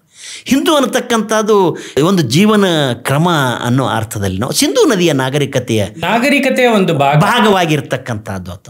ಹಾಗಾಗಿ ಈ ದೇಶದಲ್ಲಿ ಇರುವ ಒಬ್ಬ ಮುಸಲ್ಮಾನನು ಹಿಂದೂನೇ, ಈ ದೇಶದಲ್ಲಿರುವ ಒಬ್ಬ ಕ್ರಿಶ್ಚಿಯನ್ನು ಹಿಂದೂನೇ, ಈ ದೇಶದಲ್ಲಿರುವ ಒಬ್ಬ ಬೌದ್ಧನು ಹಿಂದೂನೇ, ಒಬ್ಬ ಜೈನನು ಹಿಂದೂನೇ, ಒಬ್ಬ ಲಿಂಗಾಯತನು ಹಿಂದೂನೇ. ಈ ದೇಶದಲ್ಲಿ ಇರುವ ಎಲ್ಲರೂ ಹಿಂದೂಗಳೇ. ನಾವು ಯಾಕೆ ಎಲ್ಲರನ್ನು ಹಿಂದೂಗಳಂತ ಒಪ್ಕೊಳ್ಳೋದಿಲ್ಲ? ಒಪ್ಕೋಬೇಕು ಅಂತ. ದೇಶದಲ್ಲಿ ಹುಟ್ಟಿ ಬೆಳೆದಂಥವ್ರಿ ಅವರು ಎಲ್ಲರೂ ಅಂದರೆ. ಮತ್ತು ಈ ಭಾರತ ದೇಶ ಇಷ್ಟೊಂದು ವೈವಿಧ್ಯತೆಯ ಜೀವನ ಸಂಸ್ಕೃತಿ ಇರೋದಿನ್ನೇನಕ್ಕೆ? ಅಥವಾ ಇಡೀ ಜಗತ್ತಿನ 100-200 ರಾಷ್ಟ್ರಗಳಲ್ಲಿ ಭಾರತ ಯಾಕೆ ಭಿನ್ನವಾಗಿ ಕಾಣ್ತದೆ? ಈ ಎಲ್ಲ ಜೀವನ ಸಂಸ್ಕೃತಿ ಇರೋದಕ್ಕೆ ನಾನಾ ಧರ್ಮ, ನಾನಾ ವೇಷ ಭೂಷಣ, ನಡೆ ನುಡಿ, ಗುಣ ಸ್ವಭಾವ ಒಂದ ಎರಡ ಎಲ್ಲವೂ ಇದೆ. ಸೋರ್ಜನ್ ನೇಷನ್. ಹೌದು. ಕೋಮು ಸಾಮರಸ್ಯ, ಕೋಮು ಸೌಹಾರ್ದ, ಜಾತಿ ಸಾಮರಸ್ಯ, ಜಾತಿ ಸೌಹಾರ್ದ ಅದೆಲ್ಲ ಇರುವಂಥದ್ದೇ ಅಲ್ಲ. ಅದೆಲ್ಲ ಇಟ್ಕೋಬೇಕೇ ಅಲ್ಲ. ಅದೆಲ್ಲ ಇಟ್ಕೊಂಡ್ರೆ ಅಷ್ಟೇ ನಮ್ಮ ಜೀವನ ನಾವು ಸರಳವಾಗಿ ಬದುಕಲಿಕ್ಕೆ ಸಾಧ್ಯ. ನೀವು ಒಂದು ಸ್ವಲ್ಪ ವ್ಯತ್ಯಾಸ ಆದರೆ ಬಾಂಬ್ಗಳ ದಾಳಿ ಆಗ್ತದೆ. ಬಾಂಬ್ಗಳ ದಾಳಿ ಮಾಡೋ ಅಥವಾ ಏನಂತೀರಿ ಭಯೋತ್ಪಾದನೆ ಉಂಟಾಗಿರೋ ಇವೆಲ್ಲ ಏನು ಕಾರಣ ಕೇಳಿ? ಅಂದರೆ ನಾವೆಲ್ಲನೂ ಎತ್ತಿ ಕಟ್ಟೋದು, ಇವ್ರನ್ನ ಅವ್ರು ಎತ್ತಿ ಕಟ್ಟೋದು, ಅವ್ರನ್ನ ಇವ್ರು ಎತ್ತಿ ಕಟ್ಟೋದು. ಬರೀ ನೀವು ಕೆಡೋದು ಕಟ್ಟೋದೇ ಆದರೆ ಬದುಕೋದು ಯಾವಾಗ ಅಂತ? ಬದುಕು ಭಾಳ ಮುಖ್ಯ ಅಲ್ಲ. ನನ್ನ ಕಾಲಕ್ಕೆ ನನಗೆ ಬದುಕು ಭಾಳ ಮುಖ್ಯ.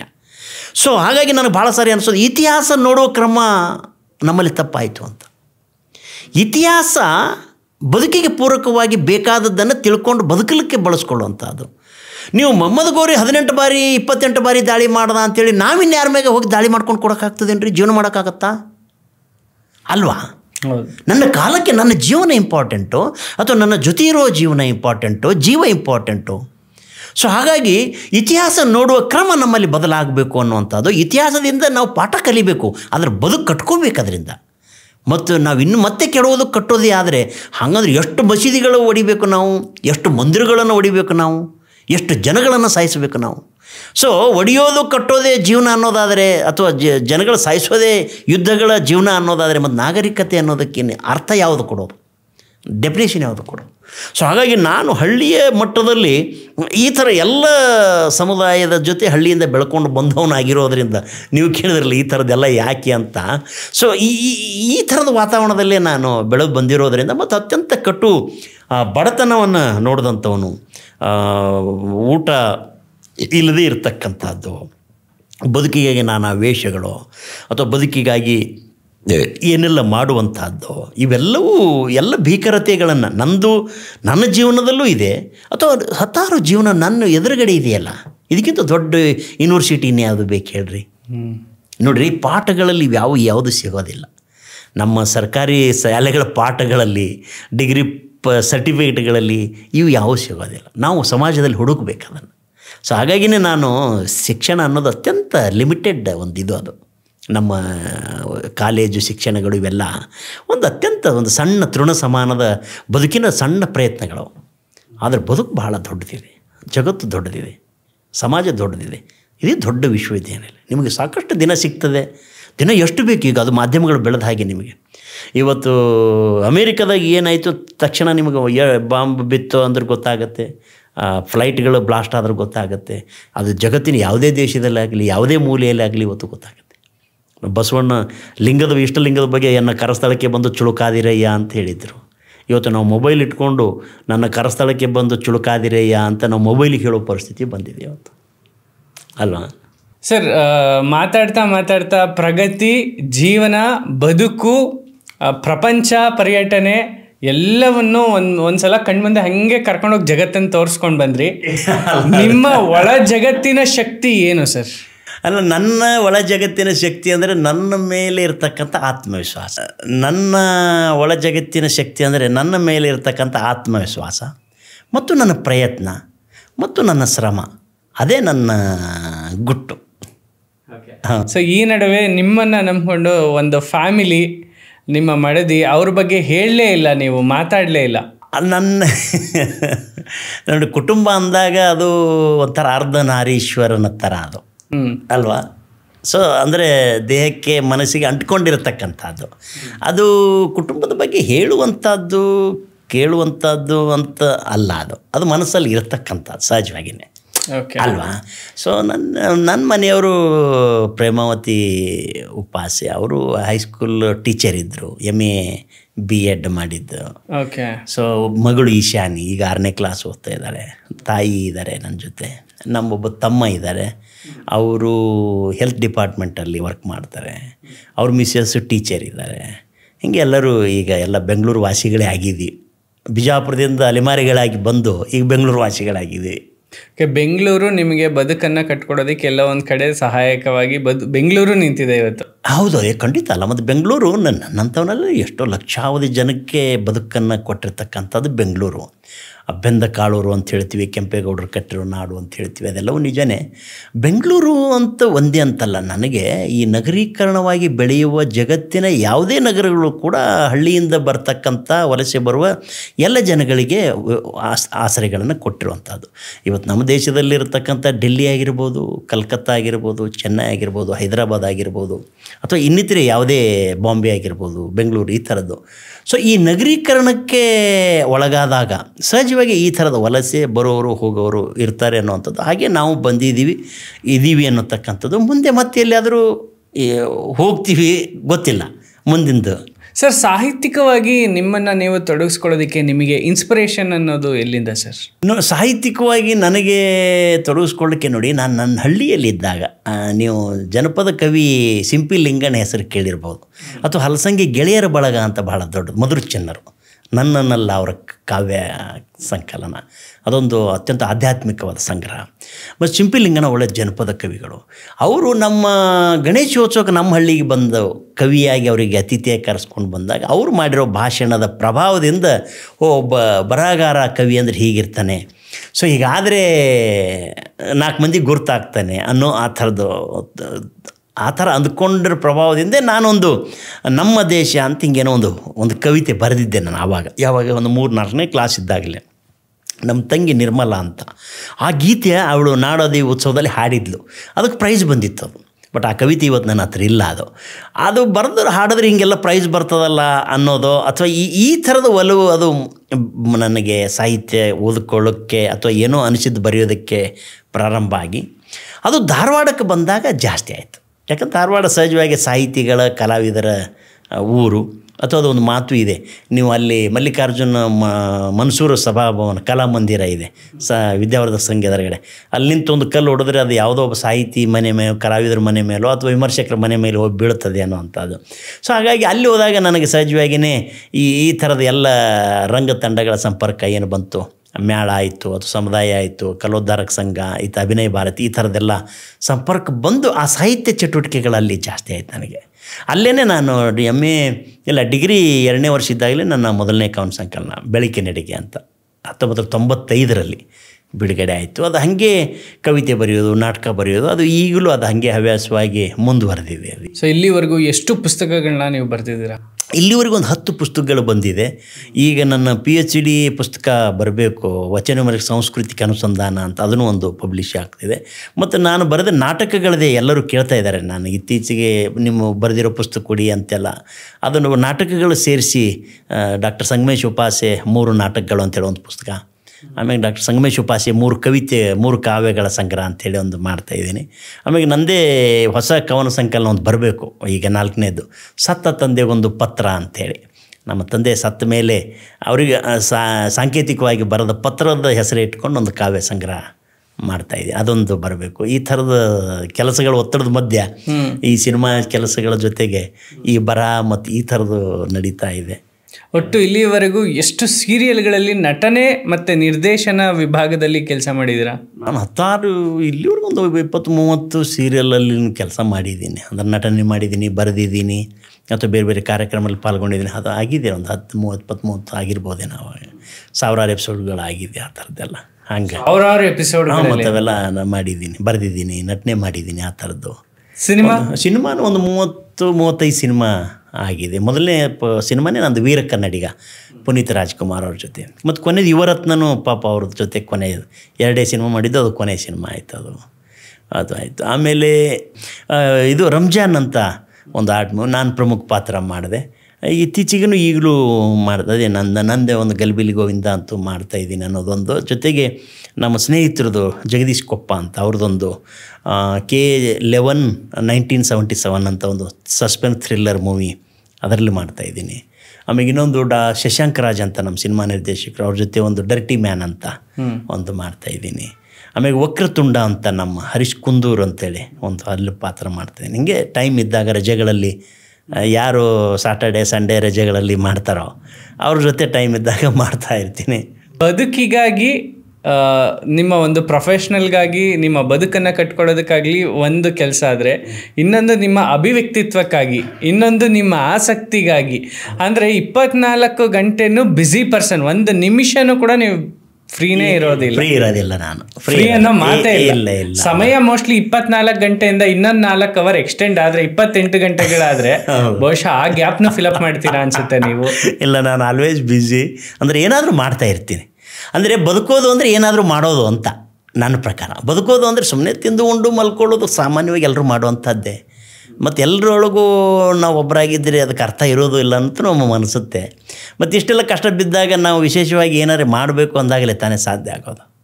ಹಾಗಾಗಿಯೇ ನಾನು ಆಲ್ವೇಸ್ ಅಂದರೆ ಯಾವತ್ತೂ ಬ್ಯುಸಿ ಇರ್ತೀನಿ. ಮತ್ತು ಅದನ್ನು ಸಮಯ ಸದುಪಯೋಗ, ಟೈಮ್ ಮ್ಯಾನೇಜ್ಮೆಂಟ್ ಅಂತೀವಿ ಅದನ್ನು. ಅಟ್ಲೀಸ್ಟ್ ನಾವು ಫೋನ್ ಮಾಡಿದ ಮೇಲೆ ಆದರೂ 3 ತಿಂಗಳ ನಂತರ ನಮ್ಮ ಸ್ಟುಡಿಯೋಗೆ ಬಂದಿದ್ದೀರಾ, ನಿಮ್ಮ ಬದುಕಿನ ಪುಟಗಳನ್ನು ನಮ್ಮ ಜೊತೆ ತೆರೆದಿಟ್ಟಿದ್ದೀರಾ. ಇನ್ನಷ್ಟು ಸಂತೋಷ, ಇನ್ನಷ್ಟು ನಿಮ್ಮ ಅಭಿವ್ಯಕ್ತಿತ್ವ, ಆಸಕ್ತಿಯಂತೆ ನಿಮ್ಮ ಬಾಳು ಬೆಳಗಲಿ ಅನ್ನೋದೇ ನನ್ನ ಒಂದು ಆಶಯ. Thank you so much. ನನ್ನ ಸ್ಟುಡಿಯೋಗೆ ಬಂದು ನಿಮ್ಮ ಮನಸ್ಸಿನ ಮಾತುಗಳನ್ನು ನನ್ನ ಜೊತೆ ಹಂಚ್ಕೊಂಡು ಇಡೀ ನಮ್ಮ ವೀಕ್ಷಕರಿಗೆ, ನೋಡುಗರಿಗೆ ನಿಮ್ಮ ಬದುಕಿನ ಒಂದು ಭಾವನೆಯನ್ನೇ ತೆರೆದಿಟ್ಟಿದ್ದೀರಾ. Thanks a lot. ಧನ್ಯವಾದಗಳು. ನೀವು ಕೂಡ ಅಷ್ಟೇ, ನೀವು ನಿಮ್ಮ ಶ್ರೀಮತಿಯವರು ಅವರು ಕೂಡ ನನ್ನ ಒಂದಷ್ಟು ಎಪಿಸೋಡ್ಗಳೆಲ್ಲ ಮಾಡಿದ್ದಾರೆ. ನಮ್ಮ ಕಚೇರಿಗೆ ಬಂದರು, ನಮ್ಮ ಮನೆಗೆ ಬಂದರು, ಅವೆಲ್ಲ ಮಾಡಿದ್ರು. ಆಮೇಲೆ ಇದು ಹೊಸ ಕಾನ್ಸೆಪ್ಟು ಪೋಡ್ಕಾಸ್ಟ್ ಅನ್ನೋವಂಥದ್ದು. ಸೊ ಈ ಥರದ್ದು ಇತ್ತೀಚೆಗೆ ನೋಡಿ ಮಾಧ್ಯಮಗಳು ಬೆಳೆದ ಮೇಲೆ ಭಾಳಷ್ಟು ಜನಗಳಿಗೆ ನೀವು ಎಲೆ ಮರೆ ಕಾಯಾಗಿರ್ತಕ್ಕಂಥವ್ರು ಭಾಳ ಜನಗಳಿಗೆ ಗುರುತಿಸ್ತೀರಿ, ವಿಶೇಷವಾದ ಸಾಧನೆ ಮಾಡೋರನ್ನ ಸಮಾಜದ ಮುಂದೆ ತೋರಿಸ್ತೀರಿ. ಸೊ ಎಲ್ಲ ದೊಡ್ಡ ದೊಡ್ಡ ಮಾಧ್ಯಮಗಳು ದೊಡ್ಡ ದೊಡ್ಡ ಪತ್ರಿಕೆಗಳೇ ಬರೀಬೇಕು ಮಾಡಬೇಕು ಅನ್ನೋದಿಲ್ಲ. ಇವತ್ತು ಮಾಧ್ಯಮದ ವ್ಯಾಖ್ಯಾನ ಬದಲಾಗಿದೆ. ಯಾಕಂದ್ರೆ ನಾನು ಮಾಧ್ಯಮದಲ್ಲಿದ್ದವನು, ಸ್ವತಃ ಪತ್ರಿಕೆ ನಡೆಸೋದವನು, ನನಗೆ ಇದರ ಎಲ್ಲ ಇತಿಮಿತಿಗಳೂ ಗೊತ್ತಿದೆ ಮತ್ತು ಕೆಲಸನೂ ಮಾಡಿರೋ ಅನುಭವವೂ ಇದೆ. ಆದರೆ ಇತ್ತೀಚೆಗೆ ಮಾಧ್ಯಮದ ವ್ಯಾಖ್ಯಾನ ಬದಲಾಗಿದೆ. ಆಮೇಲೆ ಮಾಧ್ಯಮ ಇವತ್ತು ಎಲ್ಲರಿಗೂ ಎಕ್ಸೆಸ್ ಆಗಿದೆ. ಮತ್ತು ಎಕ್ಸೆಸ್ ಆಗೋದ್ರ ಮೂಲಕ ವಿಶೇಷವಾದಂಥ ಕೆಲಸ ಮಾಡೋದಂಥವ್ರಿಗೆ ಗುರುತಿಸಿದಾಗ ಇದು ಬರೀ ನಮ್ಮತನ ನಾವು ಹೇಳ್ಕೊಳ್ಳೋದಂತಲ್ಲ, ಭಾಳಷ್ಟು ಜನಗಳ ಮನುಷ್ಯನ ಮೇಲೆ ಪರಿಣಾಮ ಆಗುತ್ತೆ. ಪರಿಣಾಮ ಆಗಿ ಅವರಿಗೂ ಅನಿಸುತ್ತೆ ನಾವು ಏನಾದರೂ ಮಾಡಬೇಕಲ್ಲಪ್ಪ ಅಂತ ಅನ್ನಿಸ್ಬೇಕು ಅಂತ. ಈಗ ನಾವು ದೊಡ್ಡ ಸಾಧಕರು ಅಂತಲ್ಲ, ಅಥವಾ ನಮ್ಮದೇ ಜೀವನ ಭಾಳ ಘೋರವಾದದ್ದಂತಲ್ಲ. ನಮಗಿಂತಲೂ ಘೋರವಾದ ಜೀವನವನ್ನು ಈ ದೇಶದ ಬಾರ್ಡರಲ್ಲಿ ನಿಂತಂಥ ಸೈನಿಕರು ಕಳೀತಾರೆ. ಹೌದು. ಜಮ್ಮು ಕಾಶ್ಮೀರದಲ್ಲಿ ಕೆಲಸ ಮಾಡುವಂಥ ಒಬ್ಬ ಸಾಮಾನ್ಯ ಅಂದ್ರೆ ಸೈನಿಕರು ನಮಗಿಂತ ಒಂದು ಭೀಕರವಾದ ಬದುಕನ್ನು ನಡೆಸ್ತಾರೆ. ಅವರಿಗೆಲ್ಲ ಹೋಲಿಸ್ಕೊಂಡ್ರೆ ನಮ್ಮದು ಯಾವ ಜೀವನ ಆ ಲೆಕ್ಕಕ್ಕೆ ಅಲ್ವಾ? ಅಥವಾ ನಮ್ಮ ಜೊತೆ ಇರ್ತಕ್ಕಂಥ ಕಣ್ಣಿಲ್ದೇ ಇರ್ತಕ್ಕಂಥ ಅಂದರು ಭಾಳ ಭೀಕರವಾದ ಬದುಕು ನಡೆಸ್ತಾರೆ. ಅವ್ರಿಗೆ ಹೋಲಿಸೋದ್ರೆ ನಂದು ಯಾವುದು ಕಷ್ಟ ಅಂತ ನನಗನ್ನಿಸುತ್ತೆ. ಅಥವಾ ನನ್ನ ಜೊತೆ ಇರ್ತಕ್ಕಂಥ ಎಷ್ಟೋ ಅಂಗವಿಕಲರು ಬದುಕು ಕಟ್ಕೊಳ್ತಾರೆ, ಅವ್ರಿಗೆ ಹೋಲಿಸಿದ್ರೆ ನಾನು ಯಾವುದು ಅಂತ ಅನಿಸುತ್ತೆ. ಹಾಗಾಗಿ ನನಗನ್ನಿಸೋದು ಈ ಥರದ ಬದುಕನ್ನು ಕಟ್ಕೊಳ್ಳಿಕ್ಕೆ ಸಾಧ್ಯವಾಗಿಸುವಂಥದ್ದು, ಅಥವಾ ಈ ಥರ ಬದುಕಿನಲ್ಲಿ ವಿಶೇಷವಾದ ಕೆಲಸ ಮಾಡಿದವರು ಅಂತ ನೀವು ಗುರುತಿಸಿ ನೀವು ಮಾಡೋದಿದೆಯಲ್ಲ, ಇದನ್ನು ಕೂಡ ಭಾಳ ಒಳ್ಳೆಯ ಕೆಲಸನೇ. ಇದನ್ನು ಕೂಡ ಒಂದು ಜ್ಞಾನದ ದಾಸೋಹ. ಇದೊಂದು ಅವಕಾಶ, ಇದೊಂದು ಅಪಾರ್ಚುನಿಟಿ. ಈಗ ನೀವು ಏನು ಹೇಳಿತ್ತೀರಿ ಅದನ್ನು ಜನ ನೋಡ್ತಾರಲ್ಲ, ಇಷ್ಟ ಆದ್ರೆ ನೋಡ್ತಾರೆ, ಈಗ ಕಷ್ಟ ಆದರೆ ಬಿಡ್ತಾರೆ, ಅದು ಬೇರೆ ವಿಷಯ. ಅಥವಾ ಬೇಡ ಅಂದರೆ ಬೇಡ ಅಂತ ಹೇಳ್ತಾರೆ. ಅವ್ರು ಜನ ಭಾಳ ಬುದ್ಧಿವಂತರಿದ್ದಾರೆ, ಪ್ರಬುದ್ಧರಿದ್ದಾರೆ. ನಾವು ಸುಮ್ಮನೆ ಏನೋ ಹೇಳಿದ್ರು ಅವ್ರು ಕೇಳೋದಿಲ್ಲ. ಆಮೇಲೆ ನೀವು ಏನು ತೋರಿಸಿದ್ರು ಎಲ್ಲ ನೋಡ್ತಾರಂತ ನಾವು ಹಂಗೆ ಅಂದ್ಕೋಬೇಕಾಗಿಲ್ಲ. ತುಂಬ ಪ್ರಬುದ್ಧರಾಗಿದ್ದಾರೆ. ಆಮೇಲೆ ಏನದು ಹಂಸ ನೀರಿನಲ್ಲಿ ಹಾಲನ್ನೇ ಹೆಂಗೆ ಹಂಸ ಹೀರ್ಕೊಳ್ಳುತ್ತೋ ಹಾಗೆ ಜನರು ತಮಗೆ ಬೇಕಾದದ್ದನ್ನೇ ಆಯ್ಕೆ ಮಾಡಿಕೊಂಡು ನೋಡ್ತಾರೆ ಮತ್ತು ಮಾಡೋರಿಗೆ ಪ್ರೋತ್ಸಾಹ ಮಾಡ್ತಾರೆ. ಹಾಗಾಗಿ ನೀವು ಕೂಡ ಮಾಡ್ತಾ ಇರೋದು ಕೂಡ, ನೀವು ಗಂಡ ಹೆಂಡತಿ ಒಟ್ಟಿಗೆ, ಅದು ನೀವು ಮಾಧ್ಯಮ ಅಂದರೆ ಇಬ್ಬರು ಅಂದರೆ ನಾನು ಬರುವಾಗ ಅದನ್ನು ನೋಡಿದೆ. ನೀವು ಗಂಡ ಹೆಂಡ್ತಿನೇ ಗಂಡಗೆ ಇಂಟ್ರ್ಯೂ ಮಾಡೋದು, ಗಂಡಗೆ ಹೆಂಡ್ತಿ ಇಂಟ್ರ್ಯೂ ಮಾಡೋದು ಅನ್ನೋದು ಇಟ್ಸ್ ವಂಡರ್ಫುಲ್ ಕಾನ್ಸೆಪ್ಟ್. ಅದೇ ಸತಿಪತಿಗಳೊಂದಾದ ಭಕ್ತಿ ಹಿತವಾಗಿಪ್ಪುದು ಶಿವಂಗಿ ಅನ್ನೋ ಅರ್ಥದಲ್ಲಿ ನೀವು ಮಾಡೋ ಪ್ರಯತ್ನನೂ ಖಂಡಿತ ನಿಮ್ಮ ಶ್ರಮ ನಿಮ್ಮನ್ನು ಕೈ ಹಿಡಿತದೆ ಅಂತಲೇ ನಾನು ಆಶಿಸ್ತೀನಿ. Thank you sir. Thank you. ನಮಸ್ಕಾರ. Such an inspiring story sir ನಿಮ್ಮದು. ನಿಜ, ಅದು ನಿಜ, ಅದ್ರ ಬಗ್ಗೆ ಏನು ಡೌಟ್ ಇಲ್ಲ. ನನ್ನ ಜೀವನ ಅದೆಲ್ಲನೂ ಇನ್ಸ್ಪೈರಿಂಗ್ ಇದೆ, ಅದ್ರ ಸತ್ಯನೇ, ಸುಳ್ಳೇನಲ್ಲ. ಅಥವಾ ಬೇರೆಯವರಿಗೆ ಅದೊಂದು ಮಾದರಿನೇ. ಅದು ಭಾಳ ಜನ ನನಗೆ ಅದಕ್ಕೆ ಮಾತಾಡ್ಲಿಕ್ಕೆ ಶಾಲಾ ಕಾಲೇಜಿಗೆ ಕರೀತಾರೆ. ಏನದು ಇನ್ಸ್ಪಿರೇಷನಲ್ ಆಗಿ ಮಾತಾಡಿ ಅಂತ, ಮೋಟಿವೇಶ್ನಲ್ ಸ್ಪೀಚ್ ಮಾಡಿ ಬನ್ನಿ ಅಂತ ಕರೀತಾರೆ. ನಾನು ಬೆಂಗಳೂರಲ್ಲಿ ಹೋಗ್ತೀನಿ, ದೂರ ಹೋಗೋದು ಕಷ್ಟ, ಇತ್ತೀಚೆಗೆ ಪ್ರಯಾಣ ಮಾಡಿಯೆಲ್ಲ ಹೋಗೋದು ಹೈರಾಣ ಅಂತೇಳಿ. ಆಮೇಲೆ ನನ್ನ ಕೆಲಸದ ಮಧ್ಯೆನೂ ಹೋಗೋದು ಕಷ್ಟ. ನಿಜನೇ, ಅದು ಸುಳ್ಳೇನಲ್ಲ. ಬಟ್ ಎಷ್ಟು ದಿನ ಅಂತ ಅದೇ ಮಾತಾಡೋದು ಅಲ್ವಾ? ಹೊಸದು ಬರೀ ಅದನ್ನು ಮುಟ್ಟಿಸ್ಬೇಕಲ್ಲ, ಒಂದು ತಿಳುವಳಿಕೆ ಕೊಡೋದು. ನಾನು ಅದಕ್ಕೇನೆ ಹಾಸ್ಯ ಭಾಳ ಸ್ಟೇಜ್ ಮೇಲೆ ಹಾಸ್ಯ ಮಾಡಲ್ಲ. ನಾನು ಮಾಡ್ತಿದ್ದೆ, ಸ್ಕ್ರೀನ್ ಮೇಲೆ ಮಾಡ್ತೀನಿ, ಅದು ಸ್ಟೇಜ್ ಮೇಲೆ ಅದನ್ನು ಹೇಳ್ರಿ ಹಿಂಗೆ ಮಾಡಲ್ಲ. ಈಗ ನಾನು ಸೀರಿಯಸ್ ಆಗಿ ಮಾತಾಡೋ ಜನಕ್ಕೆ ಮನಸ್ಸಿಗೆ ಮುಟ್ಟಬೇಕು, ಏನಾರೇ ಅನ್ನಿಸ್ಬೇಕು. ಹೌದಲ್ಲಪ್ಪ ಹಂಗೆ ಹೇಳೋದಪ್ಪ ಹಾಸ್ಯ ಅಂತ ಅನ್ನಿಸ್ಬೇಕದು, ಅಂದರೆ ಚೆಂದ ಅದು ಅಲ್ವಾ? ನಾವು ಎಜುಕೇಟ್ ಮಾಡಬೇಕಲ್ಲ ಜನಗಳಿಗೆ. ಈಗ ಎಲ್ಲರೂ ತಿಳ್ಕೊಂಡವ್ರಿರಲ್ಲ, ಅಥವಾ ನಾವೇನೆಲ್ಲ ತಿಳ್ಕೊಂಡವನೇನಲ್ಲ. ಸರ್ವಜ್ಞನೆಂಬನು ಗರ್ವದಿಂದ ಅವನೇ, ಸರ್ವರೊಳೊಂದು ನುಡಿ ಕೇಳಿ ವಿದ್ಯೆಯ ಪರ್ವತವೇ ಆದ.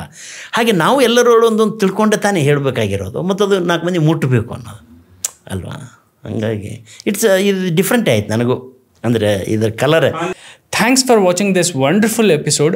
ಪ್ರತಿಯೊಬ್ಬರ ಜೀವನನೂ ಇನ್ನೊಬ್ಬರ ಜೀವನಕ್ಕೆ ಕನೆಕ್ಟ್ ಆಗಿ ಅವ್ರಿಗೂ ಕೂಡ ಒಂದು ಇನ್ಸ್ಪಿರೇಷನ್ ಆಗಿ, ನಾನು ಕೂಡ ಜೀವನದಲ್ಲಿ ಈ ಥರದ ಒಂದು ಬದುಕನ್ನು ಕಟ್ಕೊಳ್ಬೇಕು ಅನ್ನುವಂಥದ್ದೇ ನನ್ನ ಕಾನ್ಸೆಪ್ಟು. ಅದೇ ರೀತಿ ಉಪಾಸೆಯವರ ಬದುಕು ಕೂಡ ಅಷ್ಟೇ.